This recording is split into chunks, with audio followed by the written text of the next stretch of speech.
ओम नमः शिवाय। हर हर महादेव। जय माता दी। माता रानी के भक्तों को चैत्र नवरात्र की हार्दिक शुभकामनाएं। आज अपने सुनेंगे दुर्गा सप्तशती का संपूर्ण पाठ। इस पाठ को नवरात्रि के 9 दिन सुबह या फिर शाम को जब भी संभव हो एक बार अवश्य सुने और ज़्यादा से ज़्यादा अपने रिश्तेदारों और मित्रगणों में इस दुर्गा सप्तशती के पाठ को शेयर करना, ताकि माता रानी का आशीर्वाद आप पर और आपके परिवार पर हमेशा बना रहे। प्रेम से बोलो माँ दुर्गा की जय हो। वैसे तो दुर्गा सप्तशती का पाठ किसी भी समय भय, पीड़ा मुक्ति एवं विजय प्राप्ति के लिए किया जाता है, परंतु नवरात्रि में दुर्गा सप्तशती के पाठ की अपार महिमा धर्म ग्रंथों में वर्णित है। क्या आपको पता है कि दुर्गा सप्तशती में 700 मंत्र हैं, जो पराशक्ति दुर्गा की महिमा का वर्णन कर साधक की मनोकामनाओं को पूर्ण करते हैं। दुर्गा सप्तशती का पाठ मनोवांछित फल प्रदान करता है और इसकी आवृत्तियां महान से महान संकटों को दूर करती है। धर्म शास्त्रों के अनुसार श्री दुर्गा सप्तशती का अनुष्ठान पूर्वक पाठ करने से अभीष्ट फल की प्राप्ति होती है। जिस प्रकार यज्ञ में अश्वमेध यज्ञ, देवताओं में भगवान श्री हरि विष्णु श्रेष्ठ हैं, उसी प्रकार समस्त स्त्रोत आदि की अपेक्षा दुर्गा सप्तशती पाठ श्रेष्ठ है। यह भुक्ति मुक्तिदायक और पावन से भी पावन है। श्री दुर्गा सप्तशती का पाठ 100 बार करने से सभी सिद्धियों की प्राप्ति होती है। दुर्गा सप्तशती के पाठ की 3 आवृत्तियां करने पर संकटों की शांति होती है और 5 बार पाठ करने से ग्रह दोषों की शांति होती है।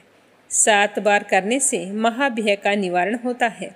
दुर्गा सप्तशती की 9 आवृत्तियाँ व्यक्ति के प्राण संकट से मुक्त और शांति प्रदान करती है और 11 बार पाठ करने से राजा की कृपा यानी कि सरकार द्वारा सुख सुविधा ऐश्वर्य की प्राप्ति कराती है। दुर्गा सप्तशती की 12 आवृत्तियाँ काम्य सिद्धि एवं शत्रुओं का नाश करती है। दुर्गा सप्तशती का 14 बार पाठ करने से शत्रु को वश में कराती है। दुर्गा सप्तशती का 15 बार सुख और श्री प्रदान कराती है। दुर्गा सप्तशती की 16 आवृत्ति पुत्र पौत्र धन धान्य की उपलब्धि प्रदान करती है और दुर्गा सप्तशती का 17 बार पाठ करके व्यक्ति को राजदंड के भय से मुक्त हो जाता है और 18 बार पाठ करने वाले बैर रखने वालों को हरा देता है। श्री दुर्गा सप्तशती की 20 आवृत्ति महासंकट से मुक्ति दिलाती है और 25 आवृत्ति किसी भी प्रकार के बंधन से साधक को मुक्त करती है। दुर्गा सप्तशती का पाठ 100 बार यानी कि 100 आवृत्ति दुस्साध्य रोग की शांति, हर प्रकार के भय का निवारण, त्रिविध उत्पात से रक्षा, विपत्तियों का नाश, धन लक्ष्मी की वृद्धि और अंत में मोक्ष की प्राप्ति सुगम करती है, अर्थात समस्त सिद्धियों को प्रदान करने वाली है। श्री दुर्गा सप्तशती 108 बार आवृत्ति 100 अश्वमेध यज्ञ फलों की प्राप्ति के साथ मनोकामना पूर्ण करती है। इसी प्रकार से दुर्गा सप्तशती के पाठ की 76 आवृत्तियाँ स्थिर लक्ष्मी की प्राप्ति, अभीष्ट सुख, भोग पूर्वक परम मोक्ष की उपलब्धि का साधन है। देवी भक्त दुर्गा सप्तशती के पाठ को श्रद्धा पूर्वक कर जीवन में चमत्कारी परिवर्तन को अनुभव कर सकते हैं। तो आज अपने सुनते हैं श्री दुर्गा सप्तशती के पहले अध्याय का पाठ। प्रथम अध्याय का पाठ करने से हर प्रकार की चिंता दूर हो जाती है। इस अध्याय के अंदर मेधा ऋषि का राजा सूरत और समाधि को देवी की महिमा बताते हुए मधु कैटव वध का प्रसंग सुनाया गया है। तो ध्यान पूर्वक सुनना और शुरू करने से पहले कमेंट बॉक्स में जय माता दी जरूर लिखना। बोलिए दुर्गा माता की जय हो। महर्षि मार्कंडेय जी बोले कि सूर्य के पुत्र सावर्णी की उत्पत्ति की कथा विस्तार पूर्वक कहता हूँ, ध्यान पूर्वक सुनो। सावर्णी महामाया की कृपा से जिस प्रकार मनवंतर के स्वामी हुए उसका भी हाल सुनो। पहले के समय में सुआरोचिस नामक राज्य था। वह प्रजा को अपने पुत्र के समान मानते थे, तो भी कोला विध्वंसी राजा उनके शत्रु बन गए। दुष्टों को दंड देने वाले राजा सूरत की उनके साथ लड़ाई हो गई। कोला विध्वंसियों की संख्या में कम होने पर भी राजा सूरत युद्ध में उनसे हार गए। तब वह अपने नगर में आ गई।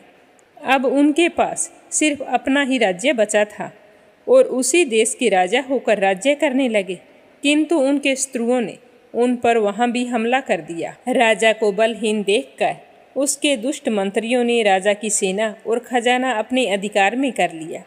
राजा सूर्त अपने राज्याधिकार को हारकर शिकार खेलने के बहाने घोड़े पर सवार होकर वहां से एक भयंकर वन की ओर चल पड़े। उसी वन में उन्होंने महर्षि मेधा का आश्रम देखा। वहां महर्षि मेधा अपने शिष्यों तथा मुनियों से सुशोभित बैठे हुए थे और वहां कितने ही हिंसक जीव परम शांति भाव से रहते थे।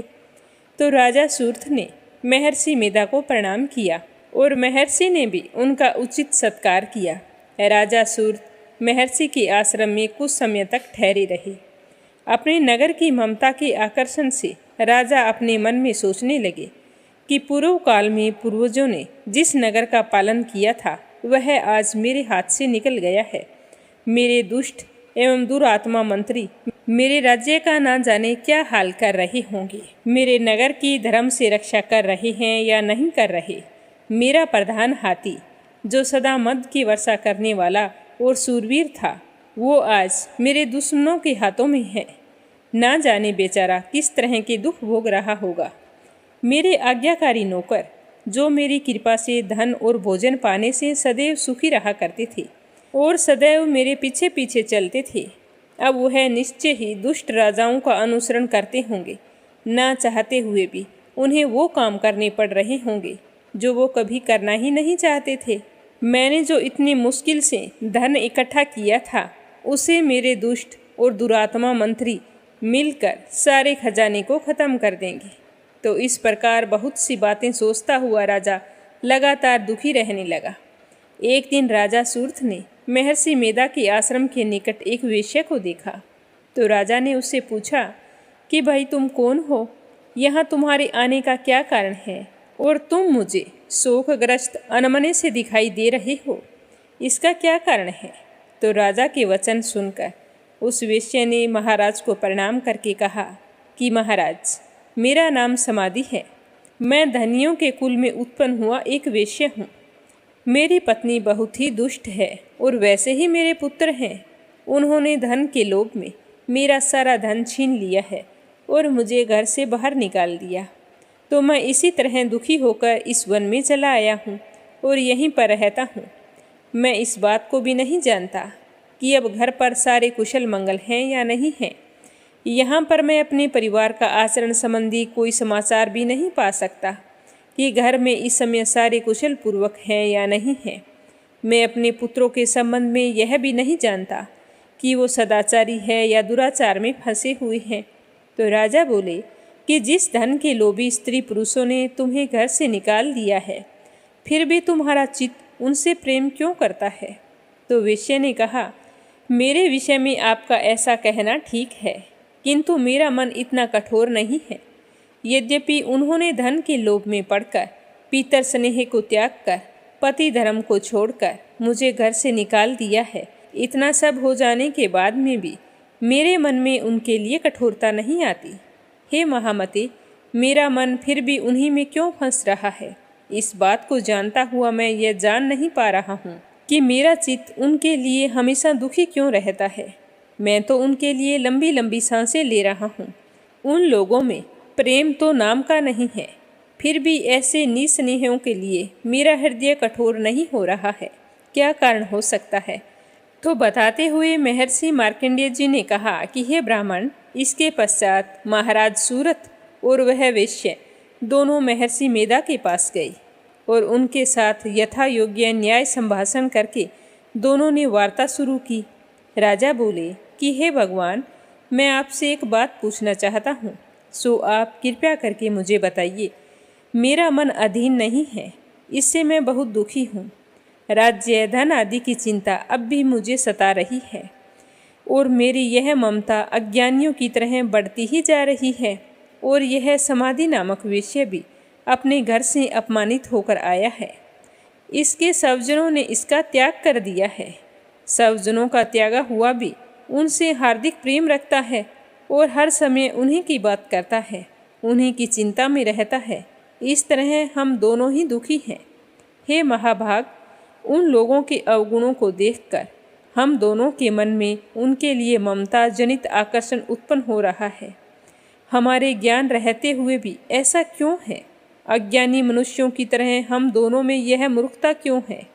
तो महर्षि मेधा बोले कि विषम मार्ग का ज्ञान सब जंतुओं को है। सबों के लिए हित विषय परतक परतक होता है। कुछ प्राणी दिन में नहीं देखते और कुछ रात को नहीं देखते, परंतु कई जीव ऐसे होते हैं जो दिन तथा रात दोनों में देख सकते हैं। यह सत्य है कि मनुष्यों में ज्ञान प्रदान है, किंतु केवल मनुष्य ही ज्ञानी नहीं होता। पशु पक्षी आदि सभी ज्ञान रखते हैं। जैसे यह पशु पक्षी ज्ञानी है, वैसे ही मनुष्यों का ज्ञान है, और जो ज्ञान मनुष्यों में वैसे ही पशु पक्षियों में है, तथा अन्य बातें भी दोनों में एक जैसी पाई जाती है। ज्ञान होने पर भी इन पक्षियों की ओर देखो, जो अपने भूख से पीड़ित बच्चों की चोंच में कितने प्रेम भाव से अन्न के दाने डालते हैं। हे राजन, ऐसा ही प्रेम मनुष्यों में अपनी संतान के प्रति भी पाया जाता है। लोभ के कारण अपने उपकार का बदला पाने के लिए मनुष्य पुत्रों की इच्छा करते हैं और इस प्रकार मोह के खड्डे में गिरा करते हैं। भगवान श्री हरि की जो माया है, उसी से यह संसार मोहित हो रहा है। इसमें आश्चर्य की कोई बात नहीं है, क्योंकि वह भगवान विष्णु की योग निद्रा है। यह माया ही तो है जिसके कारण संसार मोह में जकड़ा हुआ है। यही महामाया भगवती देवी ज्ञानियों के चित्त को बलपूर्वक खींचकर मोह में डाल देती है। उसी के द्वारा संपूर्ण जगत की उत्पत्ति होती है। यही भगवती देवी प्रसन्न होकर मनुष्यों को मुक्ति प्रदान करती है। यही संसार के बंधन का कारण है तथा संपूर्ण ईश्वरों की स्वामिनी है। महाराज सूरत ने पूछा कि भगवान, वह देवी कौन सी है जिसको आप महामाया कहते हैं? हे ब्राह्मण, वह कैसे उत्पन्न हुई और उसका कार्य क्या है? उसके चरित्र कौन कौन से हैं? प्रभु, उसका जैसा प्रभाव हो, जैसा स्वरूप हो, सब कुछ मुझे कृपा करके बताइए, मैं आपसे सुनना चाहता हूँ। तो महर्षि मेधा बोले कि राजन, वह देवी तो नित्य स्वरूपा है। उसके द्वारा यह संसार रचा गया है, तब भी उसकी उत्पत्ति अनेक प्रकार से होती है। वह सब आप मुझसे सुनो, मैं तुम्हें बताता हूँ। वह देवताओं का कार्य सिद्ध करने के लिए प्रकट होती है। उस समय वह उत्पन्न हुई कहलाती है। संसार को जलमय करके जब भगवान विष्णु योग निद्रा का आश्रय लेकर शेष सैया पर सो रहे थे, तब मधु केटभ नाम के दो असुर उनके कानों के मैल से प्रकट हुए। वह श्री ब्रह्मा जी को मारने के लिए तैयार हो गए थे। श्री ब्रह्मा जी ने उन दोनों को अपनी ओर आते देखा और यह भी देखा कि भगवान श्री हरि विष्णु योग निद्रा का आश्रय लेकर सो रहे हैं। तो वह उस समय भगवान श्री हरि को जगाने के लिए उनके नेत्रों में निवास करने वाली योग निद्रा की स्तुति करने लगे। श्री ब्रह्मा जी ने कहा कि हे देवी, तुम ही स्वाहा, तुम ही स्वधा और तुम ही वष्टाकार हो। स्वर भी तुम्हारा ही स्वरूप है। तुम ही जीवन देने वाली सुधा हो। नित्य अक्षर प्रणय में आकर उकार मकार इन तीनों में माताओं के रूप में तुम स्थित हो। इसके अतिरिक्त जो बिंद पथ अर्धमात्रा है, जिसका कि विशेष रूप से उच्चारण नहीं किया जा सकता, हे देवी, वह भी तुम ही हो। हे देवी, संध्या, सावित्री तथा परम जननी तुम ही हो। तुम इस विश्व को धारण करने वाली हो। तुमने ही इस जगत की रचना की है और तुम ही इस जगत का पालन करने वाली हो, और तुम ही कल्प के अंत में सबको भक्षण करने वाली हो।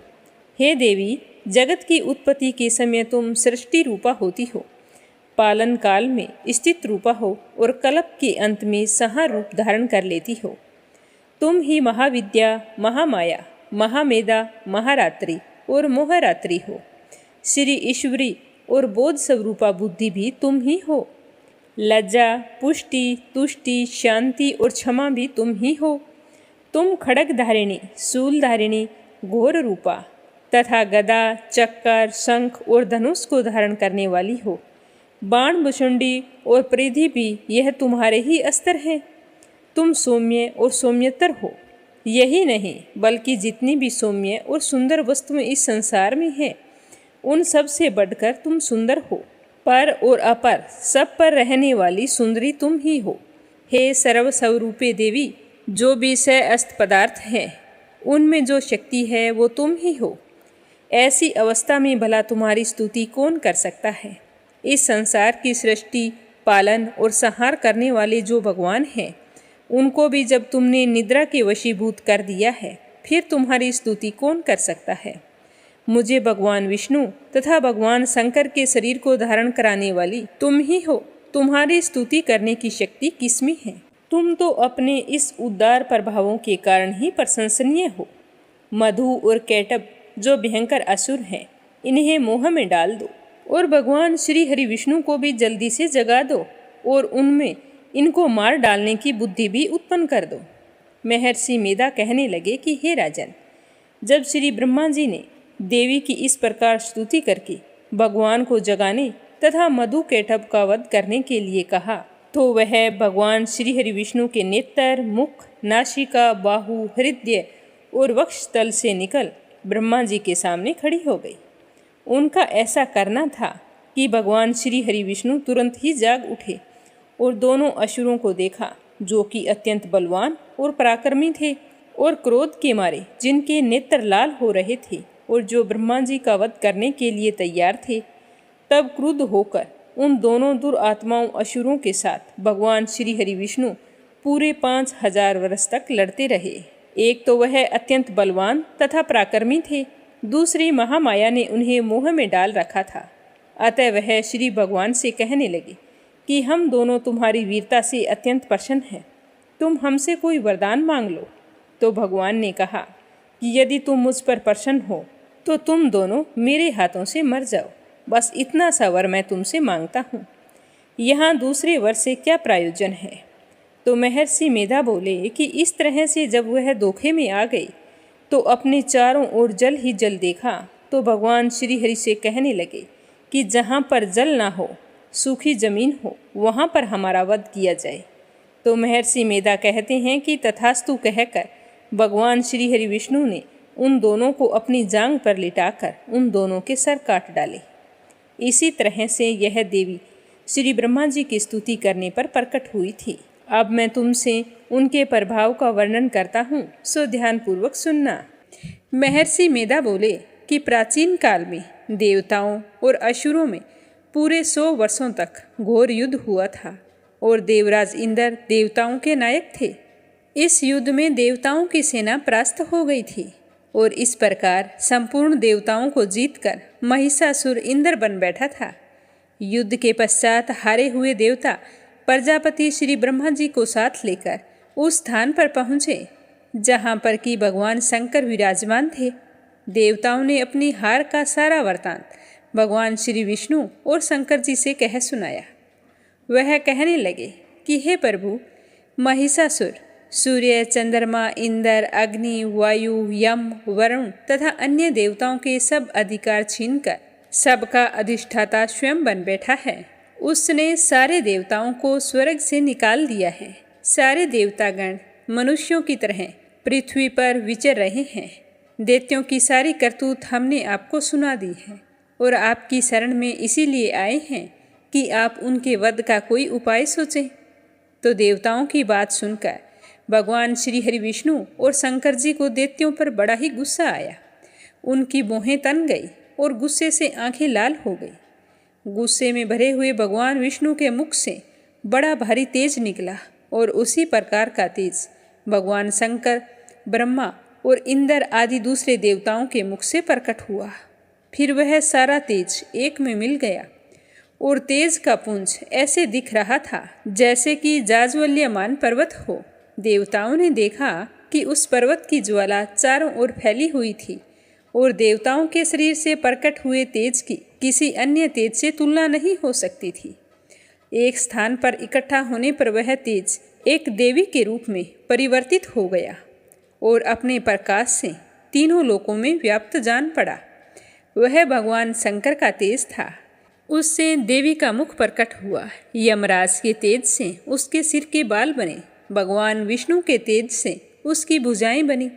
चंद्रमा के तेज से दोनों स्तन और इंद्र के तेज से जंगा तथा पिंडली बने। पृथ्वी के तेज से निस्तंभ भाग बना। पितामह ब्रह्मा जी के तेज से दोनों चरण और सूर्य के तेज से उनकी अंगुलियां पैदा हुई। वसुओं के तेज से हाथों की अंगुलियां व कुबेर के तेज से नासिका बनी। प्रजापति के तेज से उसके दांत और अग्नि के तेज से उनके नेत्र बने। संध्या के तेज से उसकी भौहें और वायु के तेज से उनके कान प्रकट हुए। इस प्रकार उस देवी का प्रादुर्भाव हुआ था। महिषासुर से पराजित देवता उस देवी को देखकर अत्यंत प्रसन्न हुए। भगवान शंकर ने अपने त्रिशूल में से एक त्रिशूल निकालकर उस देवी को दे दिया और भगवान विष्णु ने अपने चक्कर में से एक चक्कर निकालकर उस देवी को दिया। वरुण ने देवी को शंख भेंट किया। अग्नि ने इसे शक्ति दी। वायु ने उसे धनुष और बाण दिए। सहस्त्र नेत्रों वाले श्री देवराज इंद्र ने उसे अपने वज्र से उत्पन्न करके एक वज्र दिया और ऐरावत हाथी का एक घंटा उतारकर देवी को भेंट कर दिया। यमराज ने उसे काल दंड में से एक दंड दिया।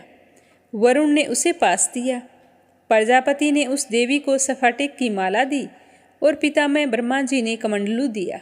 सूर्य ने देवी के समस्त रोमों में अपनी किरणों का तेज भर दिया। काल ने उसे चमकती हुई ढाल और तलवार दी और साथ में उज्ज्वल हार दिव्य वस्त्र उसे भेंट किए और इनके साथ साथ उसने दिव्य चूड़ामणि दी। 2 कुंडल, कंकण, उज्ज्वल अर्धचंद्र, बाहों के लिए बाजूबंद, चरणों के लिए नूपुर, गले के लिए सुंदर हंसली और अंगुलियों के लिए रत्नों की बनी हुई अंगूठियां उसे दी। विश्वकर्मा ने उनको फरसा दिया और उसके साथ ही कई प्रकार के अस्त्र और अभेद कवच दिए। इसके अतिरिक्त कभी ना कुम्हलाने वाले सुंदर कमलों की मालाएं भेंट की। समुंदर ने सुंदर कमल का फूल भेंट किया। हिमालय ने सवारी के लिए सिंहें और तरह तरह के रतन देवी को भेंट किए। यक्षराज कुबेर ने मधु से भरा हुआ पात्र और शेष नाग ने उन्हें बहुमूल्य मणियों से विशोभित नागहार भेंट किया। इसी तरह दूसरे देवताओं ने भी उसे आभूषण और अस्त्र देकर उनका सम्मान किया। इसके पश्चात देवी ने उच्च स्वर से गर्जना की। उसके इस भयंकर नाद से आकाश गूंज उठा। देवी का वह उच्च स्वर से किया हुआ सिंहनाद समा न सका। आकाश उनके सामने छोटा प्रतीत होने लगा। उससे भी बड़े जोर की प्रतिध्वनि हुई, जिससे समस्त विश्व में हलचल मच गई। समुद्र कांप उठे, पृथ्वी डोलने लगी और सब के सब पर्वत हिलने लगे। देवताओं ने उस समय प्रसन्न होकर सिंहवाहिनी जगतमयी देवी से कहा कि हे देवी, तुम्हारी जय हो। इसके साथ महर्षियों ने भी भक्ति भाव से विनम्र होकर उनकी स्तुति की। संपूर्ण त्रिलोकी शोक मगन देखकर दैत्यगण अपनी सेनाओं को साथ लेकर और हथियार आदि सजाकर उठ खड़े हुए।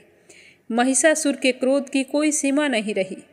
उसने क्रोध में भरकर कहा कि यह सब क्या उत्पात है। फिर वह अपनी सेना के साथ उस ओर दौड़ा जिस ओर से भयंकर नाद का शब्द सुनाई दे रहा था, और आगे पहुंचकर उसने देवी को देखा, जो कि अपनी प्रभा से तीनों लोकों को प्रकाशित कर रही थी। उसके चरणों के बाहर से पृथ्वी दबी ही जा रही थी। माथे के मुकुट से आकाश में एक रेखा बन रही थी और उसके धनुष की टंकार से सब लोग क्षुब्ध हो रहे थे। देवी अपनी सहस्त्र भुजाओं को संपूर्ण दिशाओं में फैलाए हुए खड़ी थी। इसके पश्चात उनका दैत्यों के साथ युद्ध छिड़ गया। कई प्रकार के अस्त्र शस्त्र से सब दिशाएं उदासित होने लगी। महिषासुर की सेना का सेनापति चिक्षुर नाम का एक महान असुर था। वह आगे बढ़कर देवी के साथ युद्ध करने लगा। दूसरे दैत्यों की चतुर्मुखी सेना साथ लेकर चामर भी लड़ने लगा और 60,000 महारथियों को साथ लेकर उदगर नामक महादैत्य आकर युद्ध करने लगा। महाहनु नामक असुर 1 करोड़ रथियों को साथ लेकर, असीलोमा नामक असुर 5 करोड़ सैनिकों को साथ लेकर युद्ध करने लगा। वास्कल नामक असुर 60 असुरों के साथ युद्ध में आ डटा। विडाल नामक जो असुर था वह 1 करोड़ रथियों सहित लड़ने को तैयार था। इन सब के अतिरिक्त और भी हजारों असुर हाथी और घोड़े साथ लेकर लड़ने लगे। इसके पश्चात महिषासुर करोड़ों रथों, हाथियों और घोड़ों सहित वहां आकर देवी के साथ लड़ाई करने लगा। सभी असुर तोमर, भिंदीपाल, शक्ति, मुसल, खड़ंगों, हर्षों, पटियों के साथ रणभूमि में देवी के साथ युद्ध करने लगे। कई शक्तियां फेंकने लगे और कोई अन्य शस्त्र आदि इसके पश्चात सब दैत्य अपनी अपनी तलवारें हाथों में लेकर देवी की ओर दौड़े, उसे मार डालने का प्रयास करने लगे। मगर देवी ने क्रोध में भरकर खेल ही खेल में उन सब के अस्त्र शस्त्रों को काट दिया। इसके पश्चात ऋषियों और देवताओं ने देवी की स्तुति आरंभ कर दी और वह प्रसन्न होकर असुरों के शरीर पर अस्त्र शस्त्रों की वर्षा करती रही। देवी का वाहन भी क्रोध में भरकर दैत्य सेना में इस प्रकार विचरने लगा जैसे कि वन में दावानल फैल रहा हो। युद्ध करती हुई देवी ने क्रोध में भरकर जितने श्वासों को छोड़ा वह तुरंत ही सैकड़ों हजारों गणों के रूप में परिवर्तित हो गई।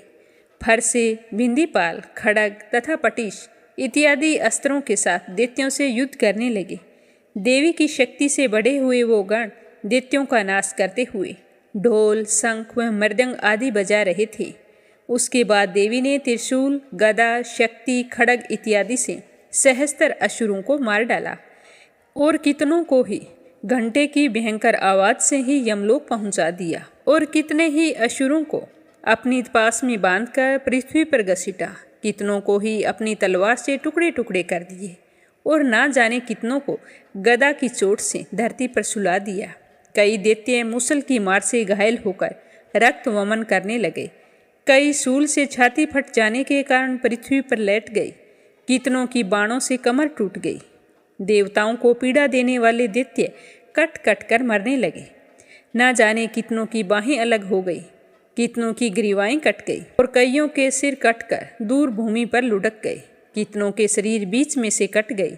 ना जाने कितनों की जांघाएं कट गई और वो पृथ्वी पर गिर पड़े और ना जाने कितने ही सिर व पैरों के कट जाने पर भी पृथ्वी से उठ खड़े हुए और शस्त्र लेकर देवी से लड़ने लगे। कई दैत्यगण भूमि में बाजों की ध्वनि के साथ नाच रहे थे। कई असुर जिनके सर कट चुके थे बिना सिर के धड़ ही हाथ में शस्त्र लिए हुए लड़ाई कर रहे थे। दैत्य रह रहकर ठहरो ठहरो कहते हुए देवी को युद्ध के लिए ललकार रहे थे। जहाँ पर यह घोर संग्राम हुआ वहाँ की भूमि रथ, हाथी, घोड़े और असुरों की लाशों से भर गई और असुर सेना के बीच में रक्तपात होने के कारण रुधिर की नदियां बह रही थी। और इस तरह देवी ने असुरों की विशाल सेना को क्षण भर में ही इस तरह से नष्ट कर डाला जैसे काठ के ढेर को अग्नि पल भर में सवा कर देती है। और देवी का सिंह भी गर्दन के बालों को हिलाता हुआ और बड़ा शब्द करता हुआ असुरों के शरीर से मानो उनके प्राणों को ढूंढ रहा था। वहां देवी के गणों ने जब दैत्यों के साथ युद्ध किया तो देवताओं ने प्रसन्न होकर आकाश से उन पर फूलों की बारिश की। महर्षि मेधा ने कहा कि महिषासुर की सेना नष्ट होती देखकर उस सेना का सेनापति चिक्षुर क्रोध में भरकर देवी के साथ युद्ध करने के लिए आगे बढ़ा। वह देवी पर इस प्रकार बाणों की वर्षा करने लगा मानो सुमेरु पर्वत पर पानी की धार बरसा रहा हो। इस प्रकार देवी ने अपने बाणों से उसके बाणों को काट डाला तथा उसके घोड़ों व सारथी को मार दिया और साथ ही उसके धनुष और उसकी अत्यंत ऊंची ध्वजा को भी काटकर नीचे गिरा दिया। उसका धनुष कट जाने के पश्चात उसके शरीर के अंगों को भी अपने बाणों से बींध दिया। धनुष, घोड़ों और सारथी के नष्ट हो जाने पर वह असुर ढाल और तलवार लेकर देवी की तरफ आगे बढ़ा। उसने उसी तीक्ष्ण धार वाली तलवार से देवी के सिंह के मस्तक पर प्रहार किया और बड़े वेग से देवी की बाईं भुजा पर वार किया, किंतु देवी की बाईं भुजा को छूते ही उसकी तलवार के टूटकर दो टुकड़े हो गए। इससे दैत्य ने क्रोध में भरकर शूल हाथ में लिया और उसे भद्रकाली देवी की ओर फेंका। देवी की ओर आता हुआ वह शूल आकाश से गिरते हुए सूर्य के समान प्रज्वलित हो उठा। उस शूल को अपनी ओर आते हुए देखकर देवी ने भी शूल छोड़ा और महाअसुर के शूल के 100 टुकड़े कर दिए और साथ ही महाअसुर के प्राण भी हर लिए। चिक्षुर के मरने पर देवताओं को दुख देने वाला चामर नामक दैत्य हाथी पर सवार होकर देवी से लड़ने के लिए आगे आया और उसने भी आने के साथ ही अपनी शक्ति से प्रहार किया, किंतु देवी ने अपनी हुंकार से ही उसे तोड़कर पृथ्वी पर डाल दिया। शक्ति को टूटा हुआ देखकर दैत्य ने क्रोध से लाल होकर शूल को चलाया, किंतु देवी ने उसको भी काट दिया। इतने में देवी का सिंह उछलकर हाथी के मस्तक पर सवार हो गया और दैत्य के साथ युद्ध करने लगा। फिर वह दोनों लड़ते हुए हाथी पर से पृथ्वी पर आ गिरे और दोनों बड़े क्रोध से लड़ने लगे। फिर सिंह जोर से आकाश की ओर उछला और जब पृथ्वी की ओर आया तो अपने पंजे से चामर का सिर धड़ से अलग कर दिया। क्रोध से भरी हुई देवी ने शिला और वृक्ष आदि की चोटों से उदगर को भी मार डाला। कराल को दांतों, मुक्कों और थप्पड़ों से चूर्ण कर डाला। क्रोधित हुई देवी ने गदा के प्रहार से उद्यतव दैत्य को मार गिराया। भिंदीपाल से वाष्पकल को, बाणों से तामर तथा अंधक को मौत के घाट उतार दिया। 3 नेत्रों वाली परमेश्वरी ने त्रिशूल से उग्रास्य, उग्रवीर्य और महाहनु नामक राक्षसों को मार गिराया। उसने अपनी तलवार से विंडाल नामक दैत्य का सर काट डाला तथा अपने बाणों से दुर्धर और दुर्मुख राक्षसों को यमलोक पहुंचा दिया। इस प्रकार जब महिषासुर ने देखा कि देवी ने मेरी सेना को नष्ट कर दिया है तो वह भैंसे का रूप धारण करके देवी के गणों को दुख देने लगा। उन गणों में से कितनों ने ही उसने मुख के प्रहार से, कितनों को खुरों से और ना जाने कितनों को पूंछ से और कितनों को ही सींगों से और कईयों को दौड़ा दौड़ा कर, अनेकों को सिंहनाद से, कितनों को चक्कर देकर, कितनों को श्वास वायु के झोंकों से पृथ्वी पर गिरा दिया। वह दैत्य इस प्रकार गणों की सेना को गिराकर देवी के सिंह को मारने के लिए दौड़ा। इस पर देवी को बड़ा ही गुस्सा आया। उधर दैत्य भी क्रोधित होकर धरती को खुरों से खोदने लगा तथा सींगों से पर्वत को उखाड़ उखाड़ कर धरती पर फेंकने लगा और मुख से शब्द करने लगा। महिषासुर के वेग से चक्कर देने के कारण पृथ्वी क्षुब्ध होकर फटने लगी। उसकी पूंछ से टकराकर समुद्र चारों ओर फैलने लगा। हिलते हुए सींगों के मेघ खंड खंड हो गए और संवास से आकाश में उड़ते हुए पर्वत फटने लगे। इस तरह क्रोध में भरे हुए राक्षस को देखकर चंडिका को भी गुस्सा आ गया और वह उसे मारने के लिए क्रोध में भर गई। देवी ने पास फेंक कर दैत्य को बांध लिया और उसने बंध जाने पर दैत्य का रूप त्याग दिया और सिंह का रूप बना लिया। ज्यों ही देवी उसका सर काटने के लिए तैयार हुई तो उसने पुरुष का रूप बना लिया जो कि हाथ में तलवार लिए हुए था। तो यह देखकर देवी ने तुरंत ही अपने बाणों के साथ उस पुरुष को उसकी तलवार ढाल सहित बींध डाला। इसके पश्चात वह हाथी के रूप में दिखाई देने लगा और अपनी लंबी सूंड से देवी के सिंह को खींचने लगा और जोर जोर से गरजने लगा। देवी ने अपनी तलवार से उसकी सूंड काट डाली। तब राक्षस ने एक बार फिर भैंसे का रूप धारण कर लिया। पहले की तरह चर अचर जीव सहित समस्त त्रिलोकी को व्याकुल करने लगा। इसके पश्चात क्रोध में भरी हुई देवी बारंबार उत्तम मधु का पान करने लगी और लाल लाल नेत्र करके हंसने लगी। उधर बलवीर्य तथा मद से क्रोधित हुआ दैत्य भी गर्जने लगा। अपने सींगों से देवी पर पर्वत को फेंकने लगा। देवी अपने वाणों से उसके फेंके हुए पर्वतों का चूर्ण करती हुई बोली कि अरे ओ मूढ़, जब तक मैं मधुपान कर रही हूँ तब तक तू गर्ज ले। इसके पश्चात मेरे हाथों तेरी मृत्यु होने वाली है। तेरी मृत्यु हो जाने के बाद में सारे देवता गरजेंगे। यूं कहकर देवी उछलकर उस दैत्य पर जा चढ़ी और उसको अपने पैर से दबाकर शूल से उसके गले पर आघात किया।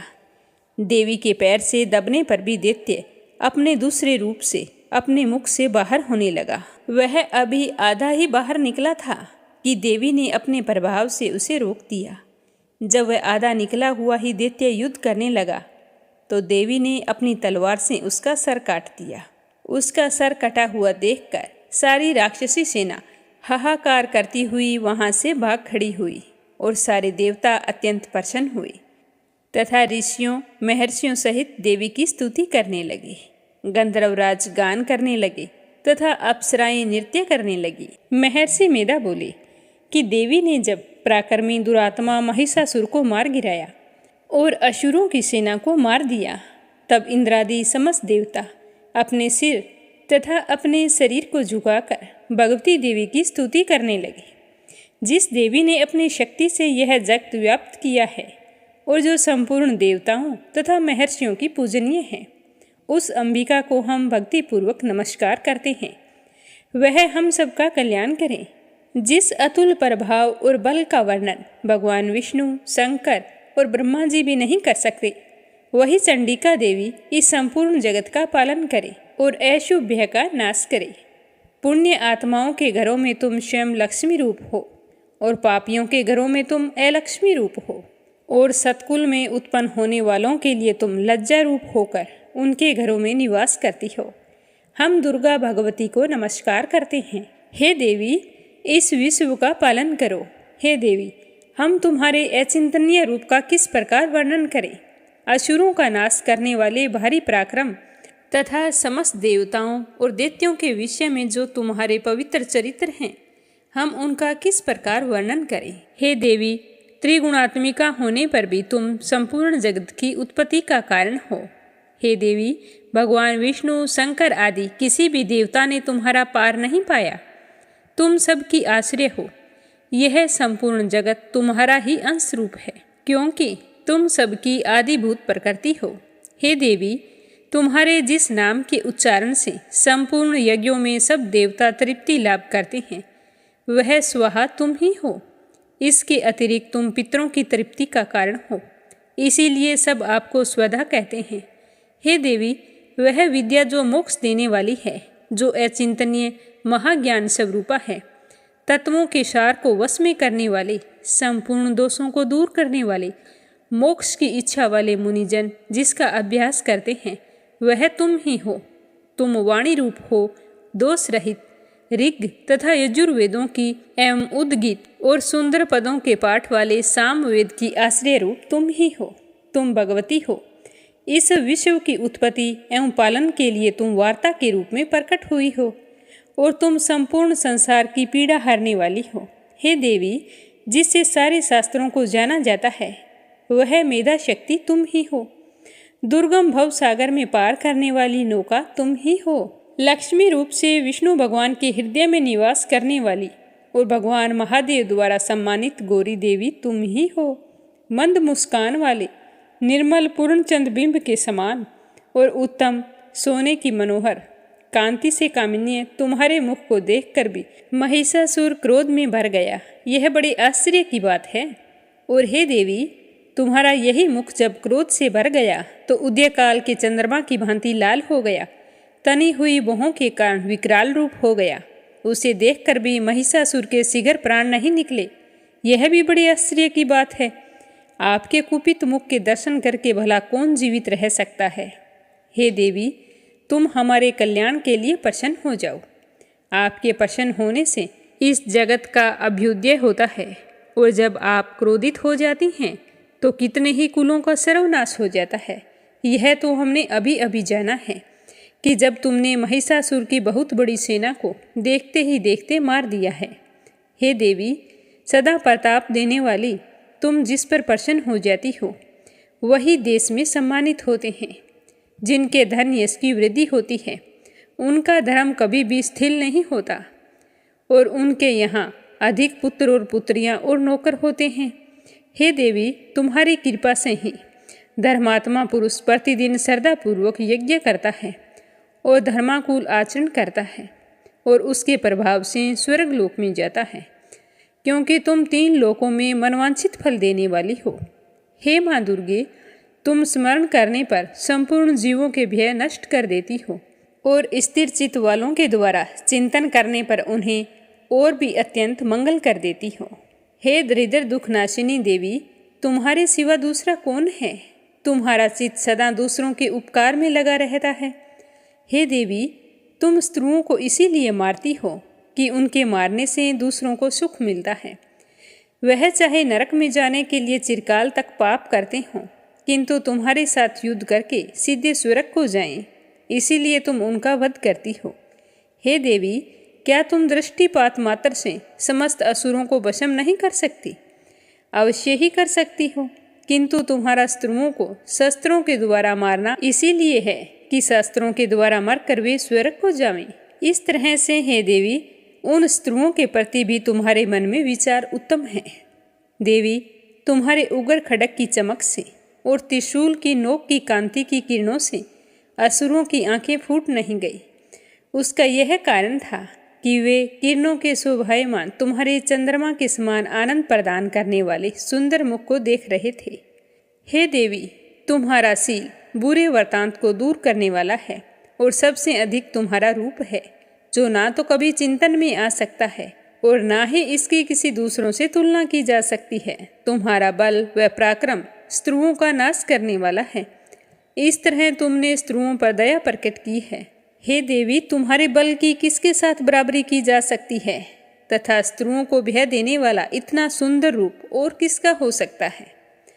हृदय में कृपा और युद्ध में निठुरता, यह दोनों बातें तीनों लोकों में केवल तुम में ही दिखाई देती है। हे माता, युद्ध भूमि में स्त्रुओं को मारकर तुमने उन्हें स्वर्ग लोक में पहुंचाया है। इसी तरह तीनों लोकों की तुमने रक्षा की है, तथा उन उन्मत्त असुरों से जो हमें भय था उसको तुमने दूर कर दिया है। तुमको हम नमस्कार करते हैं। हे देवी, तुम शूल तथा खड्ग से हमारी रक्षा करो, घंटे की ध्वनि और धनुष की टंकोर से हमारी रक्षा करो। हे चंडिके, आपने अपने शूल को घुमाकर पूर्व, पश्चिम, उत्तर तथा दक्षिण दिशा में हमारी रक्षा करो। तीनों लोकों में जो तुम्हारे सौम्य रूप हैं तथा घोर रूप हैं, उनसे हमारी रक्षा करो। इस पृथ्वी की रक्षा करो। हे अंबिका, आपके कर पलवों में जो खड्ग, शूल और गदा आदि शस्त्र शोभा पा रहे हैं, उनसे हमारी रक्षा करो। इस प्रकार जब सब देवताओं ने जगत माता भगवती देवी की स्तुति और नंदन वन के पुष्पों तथा गंध अनुलेपों द्वारा उनका पूजन किया और फिर सबने मिलकर सुगंधित व दिव्य पुष्पों द्वारा उनको सुगंधि निवेदन की, तब देवी ने प्रसन्न होकर कहा कि हे देवताओं, तुम सब मुझसे मनोवांछित वर मांगो। देवता बोले कि हे भगवती, तुमने हमारा सब कुछ कार्य कर दिया है, अब हमारे लिए कुछ भी मांगना शेष नहीं रहा, क्योंकि तुमने हमारे शत्रु महिषासुर को मार डाला है। हे महेश्वरी, इसके बाद भी तुम अगर कोई वरदान देना चाहती हो तो बस इतना सा वरदान दो कि जब जब हम आपका स्मरण करें तब तब आप हमारी विपत्तियों को हरने के लिए हमें दर्शन दिया करें। हे अंबिका, जो कोई भी तुम्हारी स्तुति करे, तुम उनको वित्त समृद्धि और वैभव देने के साथ उनके धन और स्त्री आदि संपत्ति बढ़ाना और सदा प्रसन्न रहना। देवताओं ने जब जगत के लिए तथा अपने लिए इस प्रकार प्रसन्न किया तो तथास्तु कहकर देवी अंतर्ध्यान हो गई। जिस प्रकार तीनों लोकों का हित सहने वाली यह भगवती देवताओं के शरीर से उत्पन्न हुई थी, वह सारा वृतांत मैंने तुमसे कह दिया है। और इसके पश्चात दुष्ट असुरों और शुभ निशुंभ का वध करने और सब लोकों की रक्षा करने के लिए जिस प्रकार गौरी देवी के शरीर से उत्पन्न हुई थी, वह सारा वृतांत मैं तुम्हें सुनाता हूँ, ध्यानपूर्वक सुनना। पूर्व काल में शुंभ निशुंभ नामक असुरों ने अपने बल के मद से इंद्र का त्रिलोकी का राज्य और यज्ञों के भाग छीन लिए थे, और वह दोनों इस प्रकार सूर्य, चंद्रमा, धर्मराज और वरुण के अधिकार भी छीनकर स्वयं ही उनका उपयोग करने लगे थे। वायु और अग्नि का कार्य भी वही करने लगे थे। और इसके पश्चात उन्होंने जिन देवताओं का राज्य छीना था, उनको अपने अपने स्थान से निकाल दिया। इस तरह अधिकार छीने हुए दैत्यों तथा दैत्यों द्वारा निकाले हुए देवता अपराजिता देवी का स्मरण करने लगे कि देवी, आपने हमको वर दिया था कि मैं आपकी सारी समस्या दूर करूंगी और आने वाली हर विपदा से आपकी रक्षा करूंगी, तो आप हमारे लिए प्रकट होइए। ऐसा विचार करके सारे देवता हिमालय पर चले गए और भगवती विष्णु माया की स्तुति करने लगे। देवताओं ने कहा कि देवी को नमस्कार है, शिव जी को नमस्कार है, प्रकृति और भद्रा को नमस्कार है। हम लोग रौद्र, नित्या और गौरी को नमस्कार करते हैं। ज्योत्सनामयी, चंद्र रूपिणी व सुख रूपा देने वाली को निरंतर नमस्कार है। शरणागतों का कल्याण करने वाली वृद्धि और सिद्धि रूपी देवी को हम बार बार नमस्कार करते हैं। और नैऋति राजाओं की लक्ष्मी तथा सर्वाणी को नमस्कार है। दुर्गों को, दुर्ग स्थलों को पार करने वाली दुर्गपारा को, सारा, सर्वकारिणी, ख्याति, कृष्ण और धूमर देवी को सदैव नमस्कार है। अत्यंत सौम्य तथा अत्यंत रौद्र रूपा को हम नमस्कार करते हैं। उन्हें हम बारंबार प्रणाम करते हैं। जगत की आधारभूत कृति देवी को बार बार नमस्कार करते हैं। जिस देवी को प्राणी मात्र विष्णु माया कहते हैं, उसको नमस्कार है, उसको नमस्कार है, उसको नमस्कार है। जो देवी संपूर्ण प्राणियों में बुद्धि रूप से स्थित है, उसको नमस्कार है, उसको नमस्कार है, उसको नमस्कार है। जो देवी सब प्राणियों में निद्रा रूप से विराजमान है, उसको नमस्कार है, उसको नमस्कार है, उसको नमस्कार है। जो देवी संपूर्ण प्राणियों में क्षुधा रूप से विराजमान है, उसको नमस्कार है, उसको नमस्कार है, उसको नमस्कार है। जो देवी संपूर्ण प्राणियों में छाया रूप से स्थित है, उसको नमस्कार है, उसको नमस्कार है, उसको नमस्कार है। जो देवी सब प्राणियों में शक्ति रूप से स्थित है, उसको नमस्कार है, उसको नमस्कार है, उसको नमस्कार है।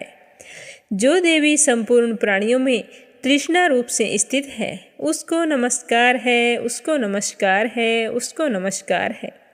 जो देवी सब प्राणियों में शांति रूप से स्थित है, उसको नमस्कार है, उसको नमस्कार है, उसको नमस्कार है। जो देवी सब प्राणियों में जाति रूप से स्थित है, उसको नमस्कार है, उसको नमस्कार है, उसको नमस्कार है। जो देवी सब प्राणियों में लज्जा रूप से स्थित है, उसको नमस्कार है, उसको नमस्कार है, उसको नमस्कार है। जो देवी संपूर्ण प्राणियों में श्रद्धा रूप से स्थित है, उसको नमस्कार है, उसको नमस्कार है, उसको नमस्कार है। जो देवी संपूर्ण प्राणियों में कांति रूप से स्थित है, जो देवी सब प्राणियों में लक्ष्मी रूप से स्थित है, उसको नमस्कार है, उसको नमस्कार है, उसको नमस्कार है। जो देवी संपूर्ण प्राणियों में वृत्ति रूप से स्थित है, उसको नमस्कार है, उसको नमस्कार है, उसको नमस्कार है।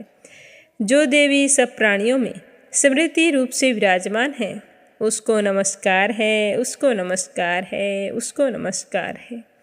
जो देवी सब प्राणियों में दया रूप से स्थित है, उसको नमस्कार है, उसको नमस्कार है, उसको नमस्कार है। जो देवी सब प्राणियों में दृष्टि रूप से स्थित है, उसको नमस्कार है, उसको नमस्कार है, उसको नमस्कार है। जो देवी संपूर्ण प्राणियों में मत रूप से स्थित है, उसको नमस्कार है, उसको नमस्कार है, उसको नमस्कार है। जो देवी सब प्राणियों में भ्रांति रूप से स्थित है, उसको नमस्कार है, उसको नमस्कार है, उसको नमस्कार है। जो देवी संपूर्ण प्राणियों में नित्य व्याप्त रहती है, उसको नमस्कार है, उसको नमस्कार है, उसको नमस्कार है। जो देवी चैतन्य रूप से इस संपूर्ण जगत को व्याप्त करके स्थित है, उसको नमस्कार है, उसको नमस्कार है, उसको नमस्कार है। पूर्व काल में देवताओं ने अपने अभीष्ट फल पाने के लिए जिसकी स्तुति की और देवराज इंद्र ने बहुत दिनों तक जिनका सेवन किया है, वह कल्याण की साधना भूता ईश्वरी हमारा कल्याण और मंगल करे तथा सारी विपत्तियों को नष्ट कर डाले। असुरों के सताए हुए हम सारे देवता उस परमेश्वरी को इस समय नमस्कार करते हैं तथा जो भक्ति पूर्वक स्मरण किए जाने पर तुरंत ही विपत्तियों को नष्ट कर देती है, वह जगदम्बा इस समय भी हमारा मंगल करके हमारी सारी विपत्तियों को दूर करे। महर्षि मेधा कहने लगे कि हे राजन, इस प्रकार जब देवता स्तुति कर रहे थे तो उस समय पार्वती देवी गंगा में स्नान करने के लिए आई थी।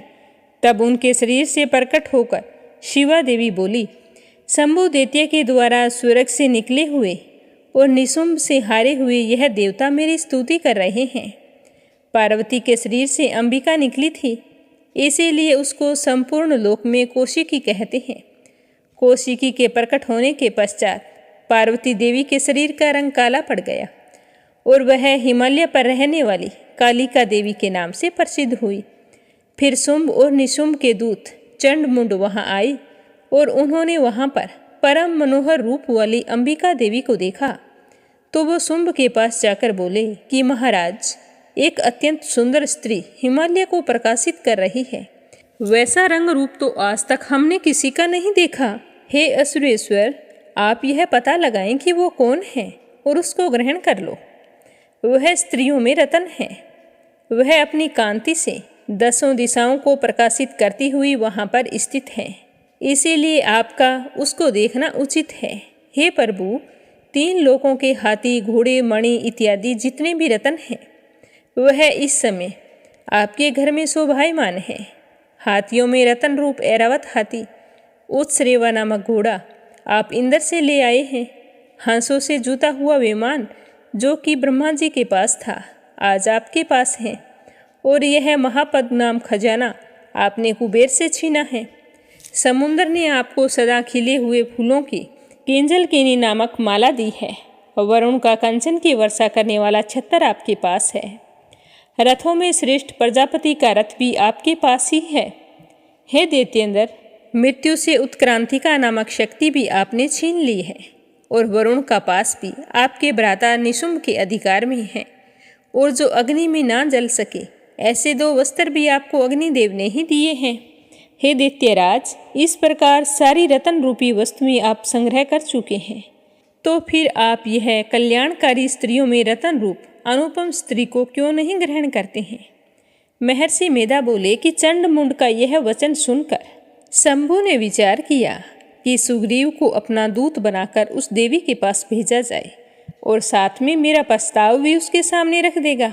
सर्वप्रथम सुग्रीव को सब कुछ समझा दिया और कहा कि तुम वहां जाकर उस औरत को अच्छी तरह से समझाना और उपाय ऐसा करना कि वो प्रसन्न होकर तुरंत मेरे पास चली आए। तो सारी बात सुनकर दूत सुग्रीव पर्वत के उस रमणीय भाग में पहुंच गया जहां देवी रहती थी। दूत ने कहा कि हे देवी, दैत्यों का राजा शुंभ जो इस समय 3 लोकों का स्वामी है, मैं उसका दूत हूँ और तुम्हारे पास आया हूँ। संपूर्ण देवता उसकी आज्ञा एक ही स्वर में मानते हैं। अब जो उसने संदेश भेजा है उसे ध्यानपूर्वक सुनो। उसने कहा है कि इस समय संपूर्ण त्रिलोकी मेरे वश में है। संपूर्ण यज्ञों के भाग को पृथक पृथक मैं ही लेता हूँ और 3 लोकों में जितने ही श्रेष्ठ रतन हैं वो मेरे पास हैं। देवराज इंद्र का वाहन ऐरावत हाथी मेरे पास है जो मैंने छीन लिया है। उत्सरेवा नामक घोड़ा जो क्षीर सागर मंथन करने से प्रकट हुआ था उसे भी देवताओं ने मुझे समर्पित किया है। हे सुंदरी, इसके अतिरिक्त और भी जो रत्न भूषण पदार्थ देवताओं के पास थे आज वो सब कुछ मेरे पास हैं। हे देवी, मैं तुम्हें संसार की स्त्रियों में रतन मानता हूँ और रत्नों का उपभोग करने वाला मैं ही हूँ। हे चंचल कटाओं वाली सुंदरी, अब यह मैं तुझ पर छोड़ता हूँ कि तू मेरे या मेरे भाई महापराक्रमी निशुंभ की सेवा में आ जाए। यदि तुम मुझे वरेगी तो तुझे अतुल महान ऐश्वर्य की प्राप्ति होगी। अतः तुम अपनी बुद्धि से यह विचार करके मेरे पास चली आओ। महर्षि मेधा ने कहा कि दूत के ऐसा कहने पर संपूर्ण जगत का कल्याण करने वाली भगवती दुर्गा मन ही मन मुस्कुराई और इस प्रकार कहने लगी कि हे दूत, तू जो कुछ कह रहा है वह सत्य है और इसमें किंचित मात्र भी झूठ नहीं है। शुंभ इस समय 3 लोकों का स्वामी है और निशुंभ भी उसी की तरह पराक्रमी है, किंतु उसके संबंध में जो मैं प्रतिज्ञा कर चुकी हूँ उसे मैं कैसे झुठला सकती हूँ। इसीलिए जो मैंने प्रतिज्ञा की है उसे ध्यानपूर्वक सुन। जो मुझे युद्ध में जीत लेगा और मेरे अभिमान को खंडित करेगा तथा बल में मेरे समान होगा वही मेरा स्वामी होगा। इसीलिए शुंभ अथवा निशुंभ यहाँ आवे और युद्ध में जीत कर मुझसे विवाह कर ले। इसमें देरी भला किस चीज़ की है? तो दूत ने कहा कि हे देवी, तुम अभिमान में भरी हुई हो, मेरे सामने तुम ऐसी बातें ना करो। इस त्रिलोक में मुझे ऐसा कोई दिखाई नहीं देता जो शुंभ और निशुंभ के सामने ठहर सके। हे देवी, जब अन्य देवताओं में कोई भी शुंभ व निशुंभ के समान युद्ध में नहीं ठहर सकता है तो तुम जैसी अबला स्त्री उसके सामने रणभूमि में कैसे ठहरोगी? जिन शुंभ आदि असुरों के सामने इंद्र आदि देवता भी नहीं ठहर सके तो तुम अकेली स्त्री उनके सामने कैसे ठहरोगी? अतः मेरा तुमसे कहना है कि तुम उनका प्रस्ताव स्वीकार करो और उनके पास चली जाओ। नहीं तो जब वो तुम्हें केस पकड़कर घसीटते हुए ले जाएंगे तो तुम्हारा गौरव नष्ट हो जाएगा। इसीलिए मेरी बात मान लो। तो देवी ने कहा कि जो तूने कहा है वो ठीक है। शुंभ और निशुंभ बड़े ही बलवान हैं, लेकिन मैं क्या कर सकती हूँ? क्योंकि मैं बिना विचारे प्रतिज्ञा कर चुकी हूँ। इसीलिए तुम जाओ और जो कुछ भी मैंने कहा है वह सब आदरपूर्वक शुंभ निशुंभ से कह दो। इसके बाद में उन्हें जो उचित लगेगा वो कर सकते हैं। देवी की बात सुनकर दूत क्रोध में भर गया और वहाँ से सीधा ऐश्वर्येंद्र के पास पहुँचा और वहाँ आकर सारा वृतांत उसे कह सुनाया। दूत की बात सुनकर ऐश्वर्येंद्र के क्रोध का पारावार ना रहा।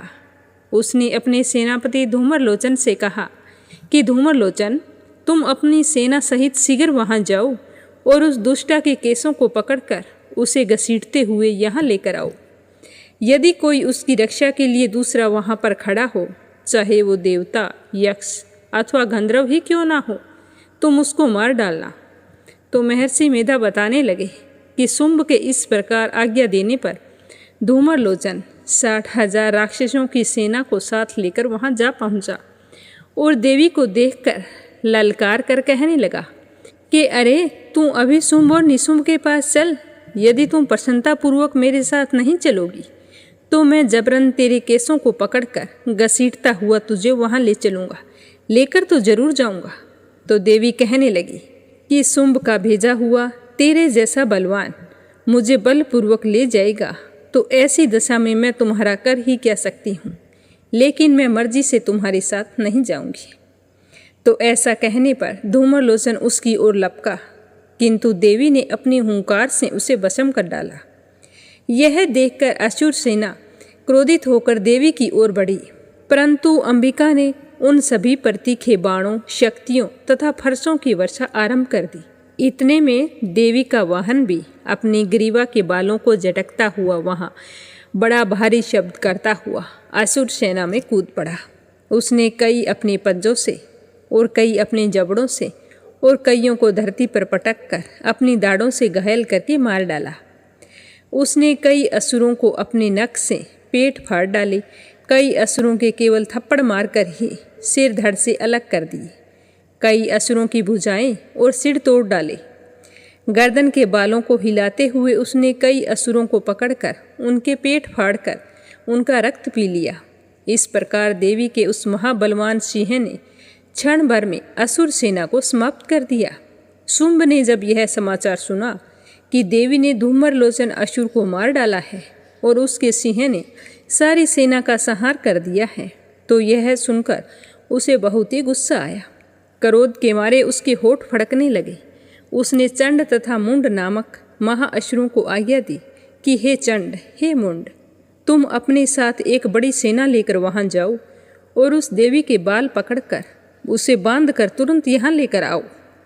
यदि तुम्हें यहाँ लाने में किसी भी प्रकार का संदेह हो तो अपनी सेना सहित उससे लड़ते हुए उसका वध कर देना।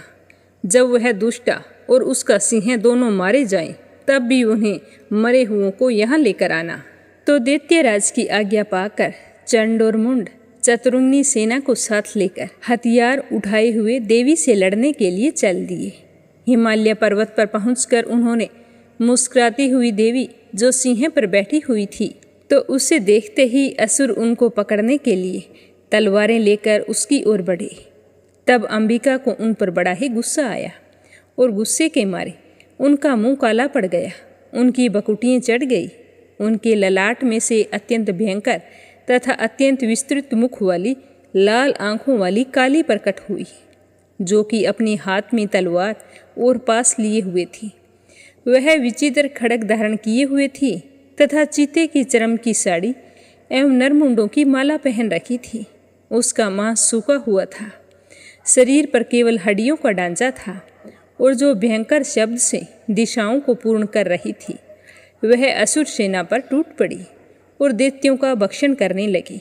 वह पार्श्व रक्षकों, अंकुशधारी महावतों, हाथियों पर सवार योद्धाओं और घंटा सहित हाथियों को एक हाथ से पकड़ पकड़ कर अपने मुंह में डाल रही थी। और इस प्रकार वह घोड़ों, रथों, सारथियों व रथों में बैठे हुए सैनिकों को भी मुंह में डालकर भयानक रूप से चबा रही थी। किसी के केस पकड़कर, किसी को पैरों से दबाकर और किसी दैत्य को छाती से मसल कर मार रही थी। वह दैत्य के छोड़े हुए बड़े बड़े अस्त्र शस्त्र को भी मुंह में पकड़कर और क्रोध में भरकर उनको दांतों में पीस रही थी। उसने कई बड़े बड़े असुर भक्षण कर डाले, कितनों को ही रौंद डाला और कितने ही उसकी मार के मारे भाग गए। कितनों को ही उसने तलवार से मार डाला, कितनों को ही अपने दांतों से समाप्त कर दिया। और इस प्रकार से देवी ने क्षण भर में संपूर्ण दैत्य सेना को नष्ट कर दिया। यह देखकर चंड काली देवी की ओर पलका और मुंड ने भी देवी पर अपने भयानक बाणों की वर्षा आरंभ कर दी और अपने 1000 चक्कर उस पर छोड़ दिए। उस समय वह चमकते हुए बाण व चक्कर देवी के मुंह में प्रवेश करते हुए इस प्रकार दिखाई दे रहे थे, जैसे मानो बहुत से सूर्य मेघों की घटा में प्रविष्ट कर रहे हों। इसके पश्चात भयंकर शब्द के साथ काली ने अत्यंत जोश में भरकर विकट अट्टहास किया और उसका भयंकर मुंह देखा ही नहीं जा रहा था। उसके मुख से सफ़ेद दांतों की पंक्ति चमक रही थी। फिर उसने तलवार हाथ में लेकर हूँ शब्द कहकर चंड के ऊपर आक्रमण किया और उसके केस पकड़कर उसका सर काटकर अलग कर दिया। चंड को मरा हुआ देखकर मुंड देवी की ओर लपका, परंतु देवी ने क्रोध में भरे हुए उसे भी अपनी तलवार से यमलोक पहुंचा दिया। चंड और मुंड को मरा हुआ देखकर उसकी बाकी बची हुई सेना वहां से भाग गई। इसके पश्चात काली चंड और मुंड के कटे हुए सिरों को लेकर चंडिका के पास गई और प्रचंड अट्टहास के साथ कहने लगी कि हे देवी, चंड और मुंड 2 महादैत्यों को मारकर मैंने तुम्हें भेंट कर दिया है। अब शुंभ और निशुंभ का वध तुमको करना है। तो चंड और मुंड के सिरों को देखकर कल्याणकाई चंडी ने काली से मधुर वाणी में कहा कि हे देवी, तुम चंड और मुंड को मेरे पास लेकर आई हो, अतः संसार में चामुंडा के नाम से तुम्हारी ख्याति होगी। महर्षि मेधा कहने लगे कि चंड और मुंड नामक असुरों के मारे जाने से, बहुत सी सेना के नष्ट हो जाने से असुरों के राजा प्रतापी शुंभ ने क्रोध युक्त होकर अपनी संपूर्ण सेना को युद्ध के लिए तैयार होने की आज्ञा दी और उसने कहा कि अब उदायुध नामक 86 असुर सेनापति अपनी सेनाओं के साथ युद्ध के लिए जाएं और कंबो नामक 84 सेनापति भी युद्ध के लिए तैयार हो जाएं। कोटि वीर्य नामक 50 सेनापति और धोमर कुल नाम के 100 सेनापति प्रस्थान करें। कालक, दोहर, मौर्य और कालकीय यह दैत्य भी मेरी आज्ञा से सजकर युद्ध के लिए कूच करे। भयानक शासन करने वाले असुरों का स्वामी शुंभ इस प्रकार आज्ञा देकर बहुत बड़ी सेना के साथ युद्ध के लिए चल पड़ा। उसकी सेना को अपनी ओर आता देखकर चंडिका ने अपनी धनुष की टंकोर से पृथ्वी और आकाश के बीच का भाग गुंजा दिया। हे राजन, इसके पश्चात देवी के सिंह ने दहाड़ना शुरू कर दिया और अंबिका के घंटे के शब्दों ने उस ध्वनि को और भी बढ़ा दिया। धनुष की टंकार, शेर की दहाड़ और घंटे के शब्द से पृथ्वी और आकाश के बीच का भाग गूंज उठा। इसके साथ ही देवी ने अपने मुख को और भी भयानक बना लिया। ऐसे भयंकर शब्द को सुनकर राक्षसी सेना ने देवी तथा सिंह को चारों ओर से घेर लिया। उस समय दैत्यों के नाश के लिए और देवताओं के हित के लिए पितामह ब्रह्मा, शिव, कार्तिकेय, विष्णु तथा इंद्र आदि देवों की शक्तियाँ, जो अत्यंत पराक्रम और बल से संपन्न थी, उनके शरीर से निकलकर उस रूप में चंडिका देवी के पास आई। जिस देवता का जैसा रूप था, जैसे आभूषण थे, जैसा वाहन था, वैसा ही रूप, आभूषण और वाहन लेकर उन देवताओं की शक्तियाँ दैत्यों से युद्ध करने के लिए वहाँ पर आ गई। हंस युक्त विमान में बैठकर और रुद्राक्ष की माला तथा कमंडलू धारण करके ब्रह्मा जी की शक्ति आई। वृषभ पर सवार होकर, हाथ में त्रिशूल लेकर, महानाग का कंकण पहनकर और चंद्र रेखा से भूषित होकर भगवान शंकर की शक्ति महेश्वरी आई और मोर पर आरूढ़ होकर हाथ में शक्ति लिए दैत्यों से युद्ध करने के लिए कार्तिकेय जी की शक्ति उन्हीं का रूप धारण करके वहाँ पर आई। भगवान विष्णु की शक्ति गरुड़ पर सवार होकर शंख, चक्र, गदा, धनुष तथा खड्ग हाथ में लिए हुए वहाँ पर आई। श्री हरि की शक्ति वराही वराह का शरीर धारण करके आई और नरसिंह के समान शरीर धारण करके उनकी शक्ति नरसिंह भी वहाँ पर आ गई। उनके गर्दन के झटकों से आकाश के तारे टूट पड़ते थे और इसी प्रकार देवराज इंद्र की शक्ति ऐन्द्री भी ऐरावत के ऊपर सवार होकर आई। आने के पश्चात देव शक्तियों से घिरे हुए भगवान शंकर ने चंडिका से कहा कि मेरी प्रसन्नता के लिए तुम शीघ्र ही इन असुरों को मार दो। इसके पश्चात देवी के शरीर से अत्यंत उग्र रूप वाली सैकड़ों गिदड़ियों के समान आवाज करने वाली चंडिका शक्ति प्रकट हुई। उस अपराजिता देवी ने धूमिल जटा वाले भगवान शिव शंकर से कहा कि हे प्रभु, आप मेरी ओर से दूत बनकर शुंभ और निशुंभ के पास जाइए और उन अत्यंत गर्वीले दैत्यों से कहिए तथा उनके अतिरिक्त और भी वहाँ पर दैत्य जो युद्ध के लिए आए हैं उनसे भी कहिए कि तुम्हें जीवित रहने की इच्छा है तो त्रिलोकी का राज्य इंद्र को दे दो। देवताओं का उनका यज्ञ भाग मिलना आरंभ हो जाए और तुम पाताल लौट जाओ। किंतु यदि बल के गर्व से तुम लड़ने की इच्छा रखते हो तो फिर आ जाओ, तुम्हारे मांस से मेरी योगिनियाँ तृप्त हो जाएगी। तो यह समाचार उन तक पहुंचाने के लिए भगवान शंकर को दूत के कार्य के लिए नियुक्त किया। इसीलिए वह संसार में शिवदूती के नाम से विख्यात हुई। भगवान शंकर ने देवी का संदेश ले जाकर उन दैत्यों को दे दिया तो संदेश पाते ही उन दैत्यों के क्रोध की कोई सीमा नहीं रही। जिस स्थान पर देवी विराजमान थी सारे के सारे वहां पर पहुंच गए और वहां पर पहुंचते ही बाणों और शक्तियों की वर्षा करने लगी। देवी ने उनके द्वारा फेंके हुए बाण, शक्तियां, त्रिशूल और फरसों को अपने बाणों से काट डाला। काली देवी उस देवी के साथ आगे खड़ी होकर स्त्रुओं को त्रिशूल से विदीर्ण करने लगी और खटवांग से कुचलने लगी। ब्राह्मणी जिस तरफ दौड़ती थी उस तरफ अपने कमंडलू का जल छिड़ककर दैत्यों के वीर्य व बल को नष्ट कर देती। इस प्रकार महेश्वरी त्रिशूल से, वैष्णवी चक्कर से और अत्यंत कोप वाली कुमारी शक्ति द्वारा असुरों को मार रही थी। ऐन्द्री के बाजू के प्रहार से सैकड़ों दैत्य रक्त की नदियां बहाते हुए पृथ्वी पर सो गए। वराही ने कितने ही राक्षसों को अपने थुथुन द्वारा मृत्यु के घाट उतार दिया। दाढ़ों के अगर भाग से कितने ही राक्षसों की छाती को चीर डाला और चक्कर की चोट से कितनों को ही विदीर्ण करके धरती पर डाल दिया। बड़े बड़े राक्षसों, नारसिंहों अपने नखों से विदीर्ण करके भक्षण कर रही थी और सिंहनाद से चारों दिशाओं को गुंजाती हुई रणभूमि में विचर रही थी। शिवदूती के प्रचंड अट्टहास से कितने ही दैत्य भयभीत होकर पृथ्वी पर गिर पड़े और उनके गिरते ही वह उनको भक्षण कर गई। इस तरह क्रोध में भरे हुए मातृगणों द्वारा नाना प्रकार के उपायों से बड़े बड़े असुरों को मरते हुए देखकर राक्षसी सेना भाग खड़ी हुई और उनको इस तरह से भागता हुआ देखकर रक्तबीज नामक महापराक्रमी राक्षस क्रोध में भरकर युद्ध के लिए आगे बढ़ा। उसके शरीर से रक्त की बूंदें पृथ्वी पर जैसे ही गिरती थी तो उस बूंद का महापराक्रमी दैत्य उत्पन्न हो जाता। रक्तबीज गदा लेकर हाथ में ऐन्द्री के साथ युद्ध करने लगा। जब ऐन्द्री शक्ति ने अपने वज्र से उसको मारा तो घायल होने के साथ साथ उसके शरीर से बहुत सारा रक्त बहने लगा और उसकी प्रत्येक बूंद से उसी के समान बलवान तथा महापराक्रमी अनेक दैत्य भयंकर रूप में प्रकट हो गए। वह सब के सब दैत्य बीज के समान ही बलवान तेज वाले थे। वह भी भयंकर अस्त्र शस्त्र लेकर देवियों के साथ लड़ने लगे।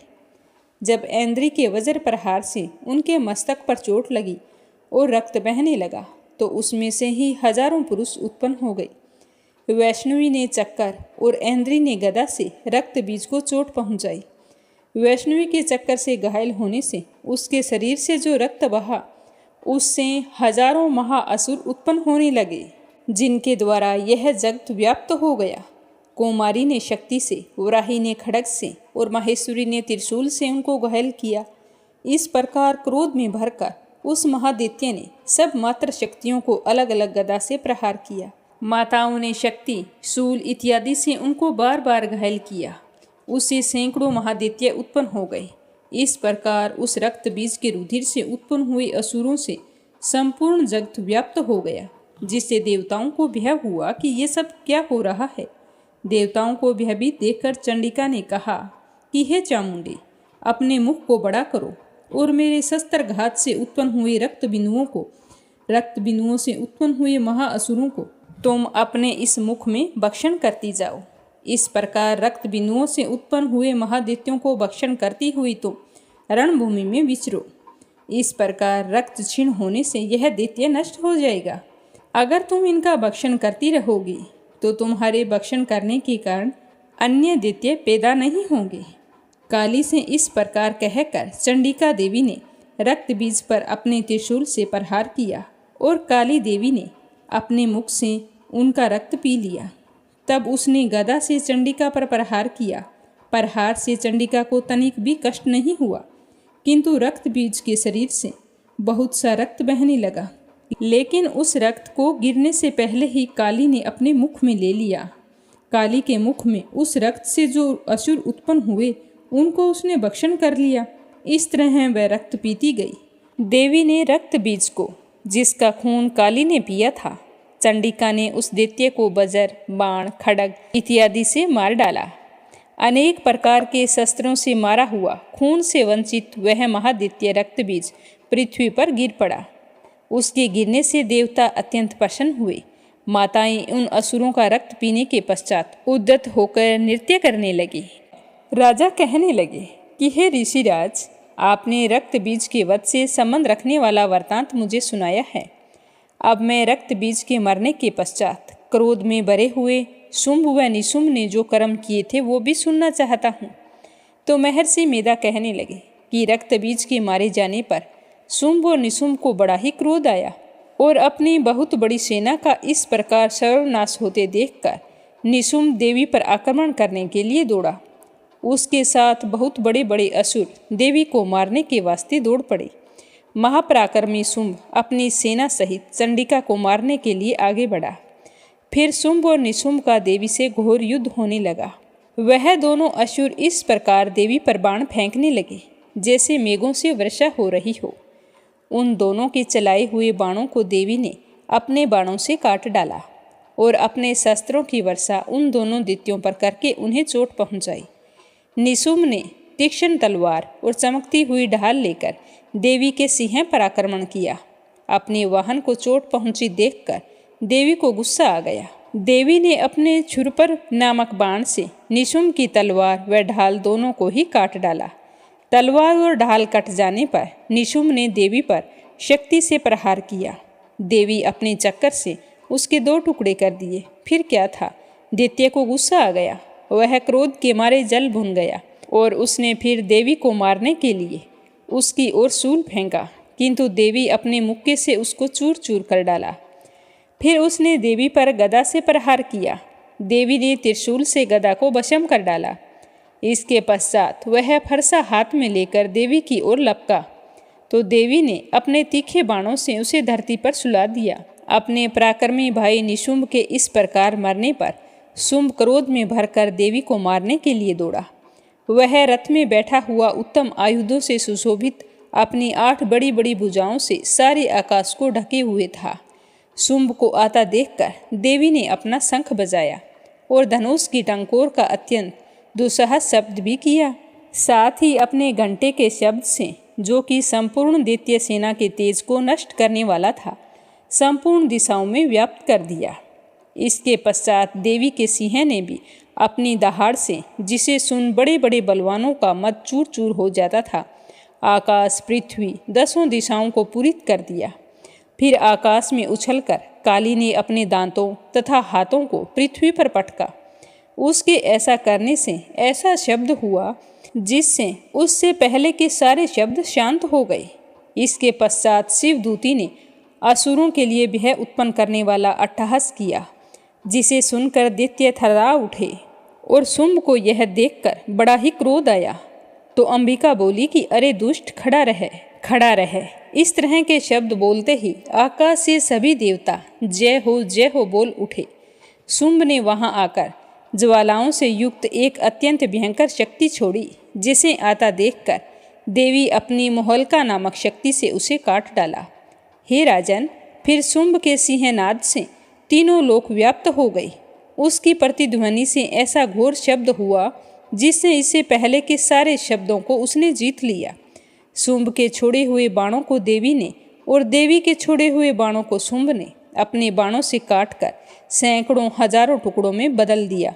इसके पश्चात जब चंडिका ने क्रोध में भरकर शुंभ को त्रिशूल से मारा तो वह मूर्छित होकर पृथ्वी पर गिर पड़ा और उसकी मूर्छा जब दूर हुई तो वह धनुष लेकर फिर खड़ा हो गया और बाणों से उसने देवी काली तथा सिंह को घायल कर दिया। फिर उस राक्षस ने 10,000 भुजाएं धारण करके चक्कर आदि आयुधों से देवी को आच्छादित कर दिया। तब देवी भगवती ने कुपित होकर बाणों से उन चक्रों तथा बाणों को काट डाला।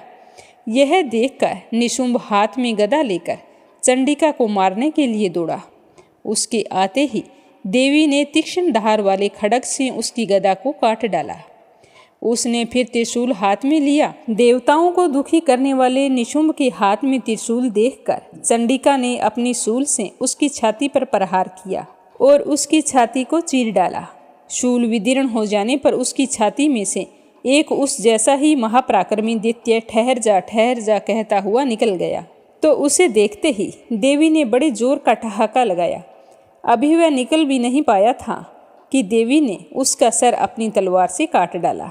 सिर के कटने के साथ ही वह पृथ्वी पर गिर पड़ा। सिंह दहाड़ दहाड़ कर असुरों का भक्षण करने लगा और काली शिवदूती भी राक्षसों का रक्त पीने लगी। कौमारी की शक्ति से कितने ही महादैत्य नष्ट हो गए। पितामह ब्रह्मा जी के कमंडल से कितने ही असुर समाप्त हो गए। कई दैत्य माहेश्वरी के त्रिशूल से विदीर्ण होकर पृथ्वी पर गिर पड़े और वराही के प्रहारों से छिन्न भिन्न होकर धराशायी हो गई। वैष्णवी ने अपने चक्कर से बड़े बड़े महापराक्रमियों का कचूमर निकालकर उन्हें भी यमलोक भेज दिया और ऐन्द्री से कितने ही महाबली राक्षस टुकड़े टुकड़े हो गए। कई दैत्य मारे गए, कई भाग गए, कितने ही काली शिवदूती और सिंह ने भक्षण कर लिए। महर्षि मेधा ने कहा कि हे राजन, अपने प्यारे भाई को मरा हुआ तथा सेना को नष्ट हुआ देख क्रोध में भरकर दैत्यराज शुंभ कहने लगा कि दुष्ट दुर्गे, तू अहंकार से गर्व मत कर, क्योंकि तू तो दूसरों के बल पर लड़ रही है। तो देवी ने कहा कि हे दुष्ट, देख मैं तो अकेली हूँ। इस संसार में मेरे सिवा दूसरा कौन है? यह सब मेरी शक्तियाँ हैं। देख, यह सब की सब मुझ में प्रविष्ट हो रही हैं।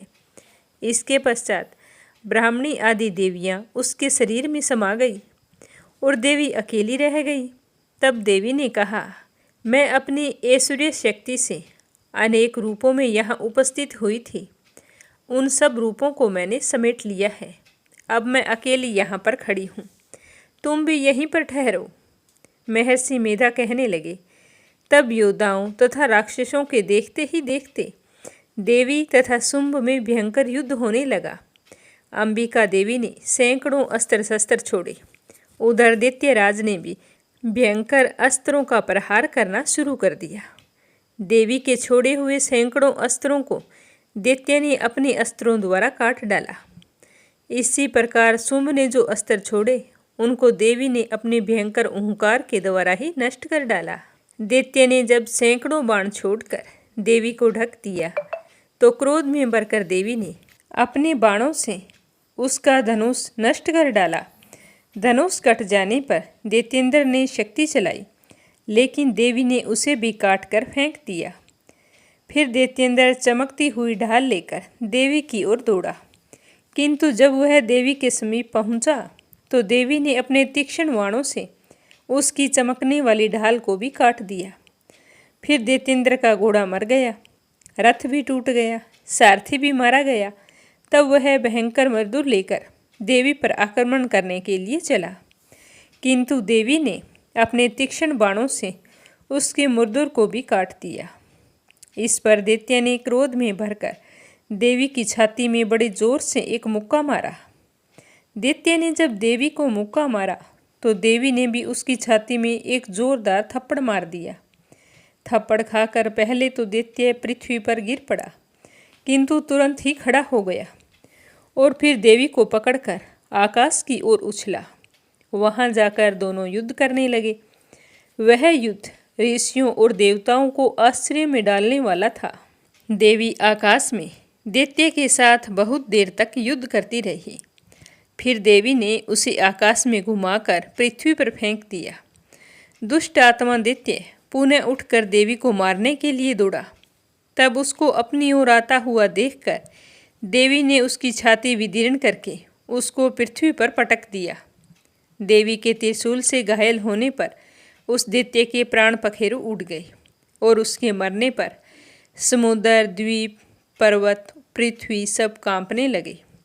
उसके बाद दुष्ट आत्मा के मरने से संपूर्ण जगत प्रसन्न और स्वस्थ हो गया। आकाश निर्मल हो गया। पहले जो उत्पात सूचक मेघ और उल्कापात होते थे वे सब शांत हो गए। उसके मारे जाने पर नदियां अपने ठीक मार्ग पर बहने लगी। संपूर्ण देवताओं का हृदय खुशी से भर गया। गंधर्वियाँ सुंदर गान करने लगी, गंधर्व बाजे बजाने लगी और अप्सराएं नाचने लगी। पवित्र वायु बहने लगी। सूर्य की कांति स्वच्छ हो गई। यज्ञशालाओं की बुझी हुई अग्नि अपने आप प्रज्वलित हो उठी और चारों दिशाओं में शांति फैल गई। तो ये था दुर्गा सप्तशती का 10वां अध्याय। अब अपने सुनते हैं 11वां अध्याय। बोलो दुर्गा माता की जय हो। महर्षि मेधा कहते हैं कि दैत्य के मारे जाने पर इंद्रादि देवता अग्नि को आगे करके कात्यायनी देवी की स्तुति करने लगे। उस समय अभीष्ट की प्राप्ति के कारण उनके मुख खिले हुए थे। देवताओं ने कहा कि हे शरणागतों के दुख दूर करने वाली देवी, तुम प्रसन्न हो जाओ। हे संपूर्ण जगत की माता, तुम प्रसन्न होवो। विंध्येश्वरी, तुम विश्व की रक्षा करो, क्योंकि तुम इस चर और अचर की ईश्वरी हो। हे देवी, संपूर्ण जगत की आधार रूप हो, क्योंकि तुम पृथ्वी रूप में स्थित हो और अत्यंत पराक्रम वाली देवी हो। तुम विष्णु की शक्ति हो और विश्व की बीज परम माया हो, और तुमने ही इस संपूर्ण जगत को मोहित कर रखा है। तुम्हारे प्रसन्न होने से यह पृथ्वी मोक्ष को प्राप्त होती है। हे देवी, संपूर्ण विद्याएं तुम्हारे ही भिन्न भिन्न स्वरूप हैं। इस जगत में जितनी भी स्त्रियां हैं वह सब तुम्हारी ही मूर्तियां हैं। एकमात्र तुमने ही इस जगत को व्याप्त कर रखा है। तुम्हारी स्तुति किस प्रकार हो सकती है, क्योंकि तुम परम बुद्धि रूप हो और संपूर्ण प्राणी रूप स्वर्ग और मुक्ति देने वाली हो। अतः इस रूप में तुम्हारी स्तुति की गई है। तुम्हारी स्तुति के लिए इससे बढ़कर और क्या युक्ति हो सकती है। संपूर्ण जनों के हृदय में बुद्धि रूप होकर निवास करने वाली, स्वर्ग तथा मोक्ष प्रदान करने वाली हे नारायणी देवी, तुमको नमस्कार है। कला काष्ठा आदि रूप से अवस्थाओं को परिवर्तन की ओर ले जाने वाली तथा प्राणियों का अंत करने वाली नारायणी, तुमको नमस्कार है। हे नारायणी, संपूर्ण मंगलों के मंगल रूप वाली, हे शिवे, हे संपूर्ण प्रयोजनों को सिद्ध करने वाली, हे शरणागत वत्सला, 3 नेत्रों वाली गौरी, तुमको नमस्कार है। सृष्टि, स्थिति तथा संहारव की शक्ति भूता, सनातनी देवी, गुणों का आधार तथा सर्व सुखमय नारायणी, तुमको नमस्कार है। हे शरण में आए हुए शरणागतों, दीन दुखियों की रक्षा में तत्पर, संपूर्ण पीड़ाओं को हरने वाली हे नारायणी, तुमको नमस्कार है। नारायणी, तुम ब्राह्मणी का रूप धारण करके हांसों से जुते हुए विमान पर बैठती हो तथा कुश से अभिमंत्रित जल छिड़कती रहती हो, तुम्हें नमस्कार है। महेश्वरी रूप से त्रिशूल, चंद्रमा और सर्पों को धारण करने वाली हे महावृषभ वाहन वाली नारायणी, तुम्हें नमस्कार है। मोरों तथा मुकुटों से घिरी रहने वाली, महाशक्ति को धारण करने वाली हे कौमारी रूप धारिणी निष्पाप नारायणी, तुम्हें नमस्कार है। हे शंख, चक्र, गदा, फर, सारंग, धनुष रूप आयुधों को धारण करने वाली वैष्णवी शक्ति रूपा नारायणी, तुमको नमस्कार है। तुम हम पर प्रसन्न हो जाओ, तुम्हें नमस्कार है। हे दांतों पर पृथ्वी धारण करने वाली वराह रूपिणी कल्याणमयी नारायणी, तुम्हें नमस्कार है। हे उग्र नरसिंह रूप से दैत्यों को मारने वाली, त्रिभुवन की रक्षा में संलग्न रहने वाली नारायणी, तुम्हें नमस्कार है। हे मस्तक पर किरीट और हाथ में महावज्र धारण करने वाली, सहस्त्र नेत्रों के कारण उज्ज्वल वृत्रासुर के प्राण हरने इंद्री ऐन्द्री शक्ति हे नारायणी, तुम्हें नमस्कार है। हे शिवदूती स्वरूप से दैत्यों के महामद को नष्ट करने वाली, हे घोर रूप वाली, हे महाशब्द वाली हे नारायणी, तुम्हें नमस्कार है। दाढ़ों के कारण विकराल मुख वाली, मुंडमाला से विभूषित मुंडमर्दिनी चामुंडा रूपा नारायणी, तुम्हें नमस्कार है। हे लक्ष्मी, लज्जा, महाविद्या, श्रद्धा, पुष्टि, स्वदा, ध्रुवा महारात्रि तथा महाविद्या रूपा नारायणी तुम्हें नमस्कार है। हे मेधा सरस्वती सर्वोत्कृष्ट ऐश्वर्य रूपिणी पार्वती महाकाली नियंता तथा ईश्वर रूपी नारायणी तुम्हें नमस्कार है। हे सर्वस्वरूप सर्वेश्वरी सर्वशक्ति युक्त देवी हमारी भय से रक्षा करो तुम्हें नमस्कार है। हे कात्यायनी तीनों नेत्रों से भूषित यह तेरा सौम्य मुख सब तरह के डरों से हमारी रक्षा करे तुम्हें नमस्कार है। हे भद्रकाली ज्वालाओं के समान भयंकर अति उग्र एवं संपूर्ण असुरों को नष्ट करने वाला तुम्हारा त्रिशूल हमें भय से बचाए तुम्हें नमस्कार है। हे देवी जो अपने शब्द से इस जगत को पूरित करके दैत्यों के तेज को नष्ट करता है वह आपका घंटा इस प्रकार से हमारी रक्षा करे जैसे माता अपने पुत्रों की रक्षा करती है। हे चंडी के असुरों के रक्त और चर्बी से चर्चित जो आपकी तलवार है वह हमारा मंगल करे हम तुमको नमस्कार करते हैं। हे देवी जब तुम प्रसन्न होती हो तो संपूर्ण रोगों को नष्ट कर देती हो और जब तुम रुष्ट हो जाती हो तो संपूर्ण वांछित कामनाओं को नष्ट कर देती हो और जो मनुष्य तुम्हारी शरण में जाते हैं उन पर कभी भी विपत्ति नहीं आती बल्कि तुम्हारी शरण में गए हुए मनुष्य दूसरों को आश्रय देने योग्य हो जाते हैं। अनेक रूपों से बहुत प्रकार की मूर्तियों को धारण करके इन धर्मद्रोही असुरों का तुमने संहार किया है वह तुम्हारे सिवा कौन कर सकता था। 14 विद्याएं 6 शास्त्र और 4 वेद तुम्हारे ही प्रकाश से प्रकाशित है उनमें तुम्हारा ही वर्णन है और जहाँ राक्षस विषैले सर्प शत्रुगण है वहाँ और समुद्र के बीच में भी तुम साथ रहकर इस विश्व की रक्षा करती हो। हे विश्वेश्वरी तुम विश्व का पालन करने वाली विश्व रूपा हो इसीलिए संपूर्ण जगत को धारण करती हो।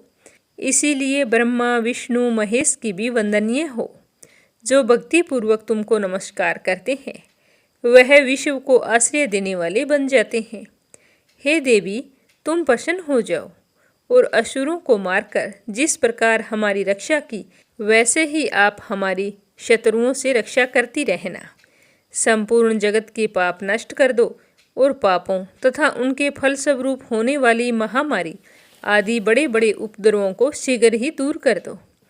विश्व की पीड़ा को हरने वाली देवी शरण में पड़े हुओं पर प्रसन्न हो जाओ। त्रिलोक निवासियों की पूजनीय परमेश्वरी हम लोगों को वरदान दो। तो देवी ने कहा कि हे देवताओं मैं तुमको वर देने के लिए तैयार हूँ आपकी जैसी इच्छा हो वैसा वर मांग लो मैं तुमको ज़रूर दूंगी। तो देवताओं ने कहा कि हे सर्वेश्वरी त्रिलोकी के निवासियों की समस्त पीड़ाओं को तुम इसी प्रकार हरती रहो और हमारे शत्रुओं को इसी प्रकार नष्ट करती रहो। तो देवी ने कहा कि वेव संवत मवंतर के 28वें युग में 2 और महाअसुर शुंभ और निशुंभ उत्पन्न होंगे। उस समय मैं नंद गोप के घर से यशोदा के गर्भ से उत्पन्न होकर विंध्याचल पर्वत पर शुंभ और निशुंभ का संहार करूंगी। फिर अत्यंत भयंकर रूप से पृथ्वी पर अवतीर्ण होकर मैं वे प्रीचिति नामक दानवों का नाश करूंगी। उन महाअसुरों को भक्षण करते समय मेरे दांत अनार पुष्प के समान लाल होंगे। इसके पश्चात स्वर्ग में देवता और पृथ्वी पर मनुष्य मेरी स्तुति करते हुए मुझे रक्तदंतिका कहेंगे। फिर जब मैं 100 वर्षों तक वर्षा ना होगी तो मैं ऋषियों की स्तुति करने पर आयोनिज नाम से प्रकट होऊंगी और अपने 100 नेत्रों से ऋषियों की ओर देखूंगी। अतः मनुष्य शताक्षी नाम से मेरा कीर्तन करेंगे। उसी समय मैं अपने शरीर से उत्पन्न हुए प्राणों की रक्षा करने वाले शाकों द्वारा सब प्राणियों का पालन करूंगी और तब इस पृथ्वी पर शाकंभरी के नाम से विख्यात हो जाऊंगी और इसी अवतार में मैं दुर्ग नामक महाअसुर का वध करूंगी और इससे मैं दुर्गा देवी के नाम से प्रसिद्ध होऊंगी। इसके पश्चात जब मैं भयानक रूप धारण करके हिमालय निवासी ऋषियों महर्षियों की रक्षा करूंगी तब भीमा देवी के नाम से मेरी ख्याति होगी। जब फिर अरुण नामक असुर तीनों लोगों को पीड़ित करेगा तब मैं असंख्य भ्रमरों का रूप धारण करके उस महादैत्य का वध करूंगी। तब स्वर्ग में देवता और मृत्युलोक में मनुष्य मेरी स्तुति करते हुए मुझे भ्रामरी के नाम से पुकारेंगे। इस प्रकार जब जब पृथ्वी राक्षसों से पीड़ित होगी, तब तब मैं अवतरित होकर उन शत्रुओं का नाश करूंगी। देवी बोली कि हे देवताओं, जो पुरुष इन स्त्रोतों द्वारा एकाग्रचित होकर मेरी स्तुति करेगा, उसके संपूर्ण कष्टों को मैं निसंदेह हर लूंगी। मधु कैटभ के नाश, महिषासुर के वध और शुंभ तथा निशुंभ के वध की कथा जो मनुष्य कहा करेंगे और मेरे महात्म्य को अष्टमी, चतुर्दशी व नवमी के दिन एकाग्रचित होकर भक्तिपूर्वक सुनेंगे, उनको कभी कोई पाप नहीं लगेगा। पाप से उत्पन्न हुई विपत्ति भी उनको नहीं सताएगी। उनके घर में दरिद्रता नहीं होगी और ना ही उनका अपने प्रियजनों से विक्षोभ होगा। उनको किसी भी प्रकार का भय नहीं रहेगा। इसीलिए प्रत्येक मनुष्य को भक्तिपूर्वक मेरे इस कल्याणकारक महात्म्य को सदा पढ़ना और सुनना चाहिए। मेरा यह महात्म्य महामारी से उत्पन्न हुए संपूर्ण उपद्रवों एवं 3 प्रकार के उत्पातों को शांत कर देता है। जिस घर व मंदिर में, जिस स्थान पर मेरा यह स्तोत्र विधि पूर्वक पढ़ा जाता है, उस स्थान का मैं कभी भी त्याग नहीं करती और मेरा वहाँ सदा ही निवास रहता है। बलिदान, पूजा, होम तथा महोत्सवों में मेरा यह चरित्र उच्चारण करना तथा सुनना चाहिए। ऐसा हवन या पूजन मनुष्य जानकर या बिना जाने करे तो मैं उसे तुरंत ग्रहण कर लेती हूँ। और सर्द काल में प्रत्येक वर्ष जो महापूजा की जाती है, उसमें मनुष्य भक्तिपूर्वक मेरा यह महात्म्य सुनकर सारी विपत्तियों से छूट जाता है और धन धान्य तथा पुत्र आदि से संपन्न हो जाता है।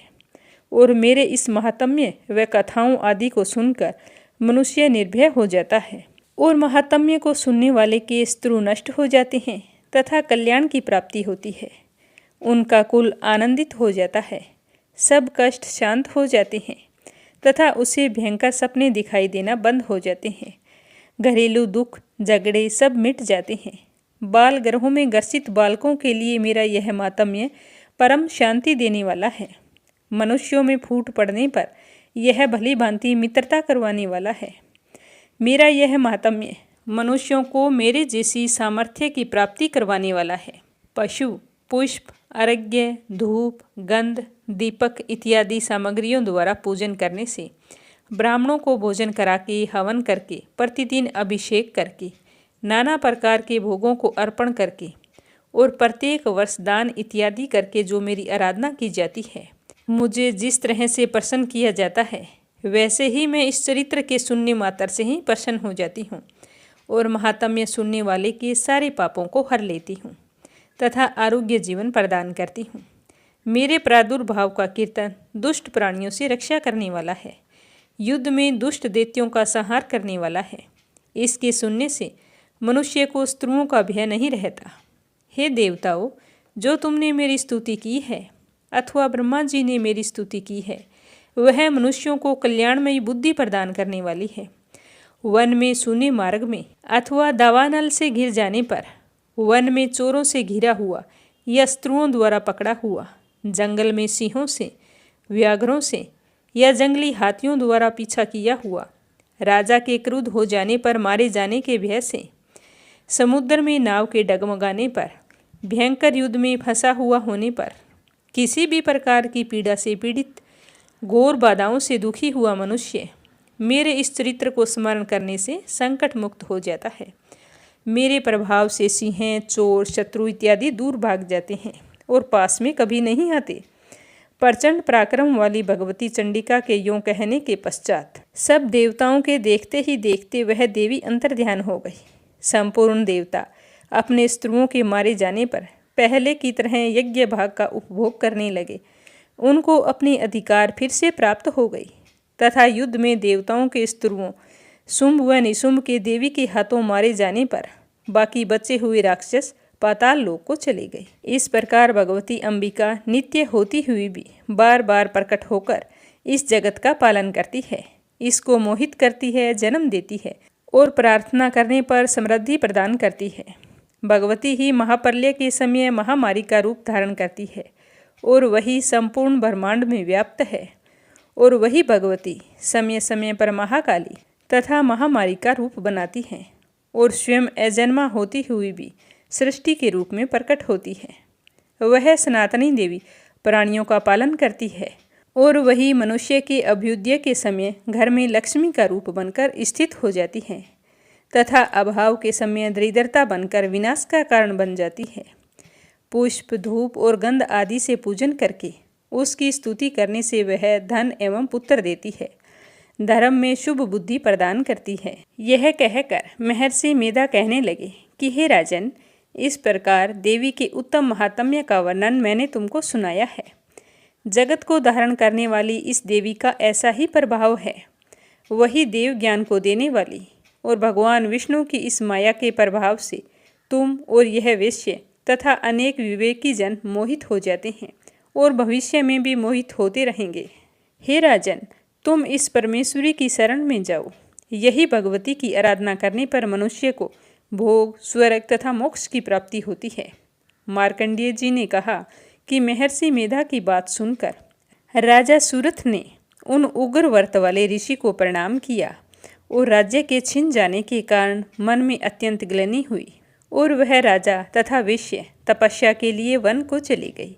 नदी के तट पर आसन लगाकर भगवती के दर्शनों के लिए तपस्या करने लगे। दोनों ने नदी के तट पर देवी की मूर्ति बनाई और पुष्प, धूप, दीप तथा हवन द्वारा उनका पूजन करने लगे। पहले उन्होंने आहार को कम कर दिया, फिर बिल्कुल निराहार रहकर भगवती में मन लगाकर एकाग्रता पूर्वक उनकी आराधना करने लगे। वह दोनों अपने शरीर के रक्त से देवी को बलि देते हुए 3 वर्ष तक लगातार भगवती की आराधना करते रहे। 3 वर्ष के पश्चात जगत का पालन करने वाली चंडिका ने उनको प्रत्यक्ष दर्शन देकर कहा। देवी कहने लगी कि हे राजन तथा अपने कुल को प्रसन्न करने वाले वेश्य, तुम जिस वर की इच्छा रखते हो वो मुझसे मांगो, मैं तुम्हें वह वर दूंगी, क्योंकि मैं तुम दोनों पर अत्यंत प्रसन्न हूँ। यह सुनकर राजा ने अगले जन्म में नष्ट न होने वाला अखंड राज्य इस जन्म में बलपूर्वक अपने शत्रुओं को नष्ट करने के पश्चात अपना पुण्य राज्य प्राप्त करने के लिए भगवती से वरदान मांगा। और वेश्या ने भी, जिसका चित्त संसार की ओर से विरक्त हो चुका था, वह भगवती से अपनी ममता तथा अहंकार रूप आसक्ति को नष्ट कर देने वाले ज्ञान को देने के लिए कहा। देवी ने कहा कि हे राजन, तुम शीघ्र अपने शत्रुओं को मारकर पुनः अपना राज्य प्राप्त कर लोगे। तुम्हारा राज्य स्थिर रहने वाला होगा। फिर मृत्यु के पश्चात आप सूर्य देव के अंश से जन्म लेकर सावर्णिक मनु के नाम से इस पृथ्वी पर ख्याति को प्राप्त होोगे। और फिर देवी वेश्य से कहने लगी कि हे वेश्य, कुल में श्रेष्ठ, आपने जो मुझसे वरदान मांगा है वह मैं आपको देती हूँ। आपको मोक्ष देने वाले ज्ञान की प्राप्ति होगी। इस प्रकार भगवती देवी उन दोनों को मनोवांछित वर प्रदान करके उनसे अपनी स्तुति सुनकर अंतर्ध्यान हो गई। और इस प्रकार क्षत्रियों में श्रेष्ठ वह राजा सूरथ भगवान सूर्य देव से जन्म लेकर इस पृथ्वी पर सावर्णिक मुनि के नाम से विख्यात हुए। दुर्गा सप्तशती का संपूर्ण पाठ समाप्त हुआ। हे माता, अगर कोई भूल चूक हो गई हो तो हम भोले भक्तों को क्षमा करना। अपनी कृपा दृष्टि हम सब पर बनाए रखना। पाठ समाप्त होते ही सुनने वाले श्रोतागण कमेंट बॉक्स में दुर्गा माता की जय हो जरूर लिखें, ताकि माता रानी का आशीर्वाद आप सब पर हमेशा बना रहे। इस पाठ को श्रद्धा भाव से सुनने के लिए आप सभी का बहुत बहुत धन्यवाद।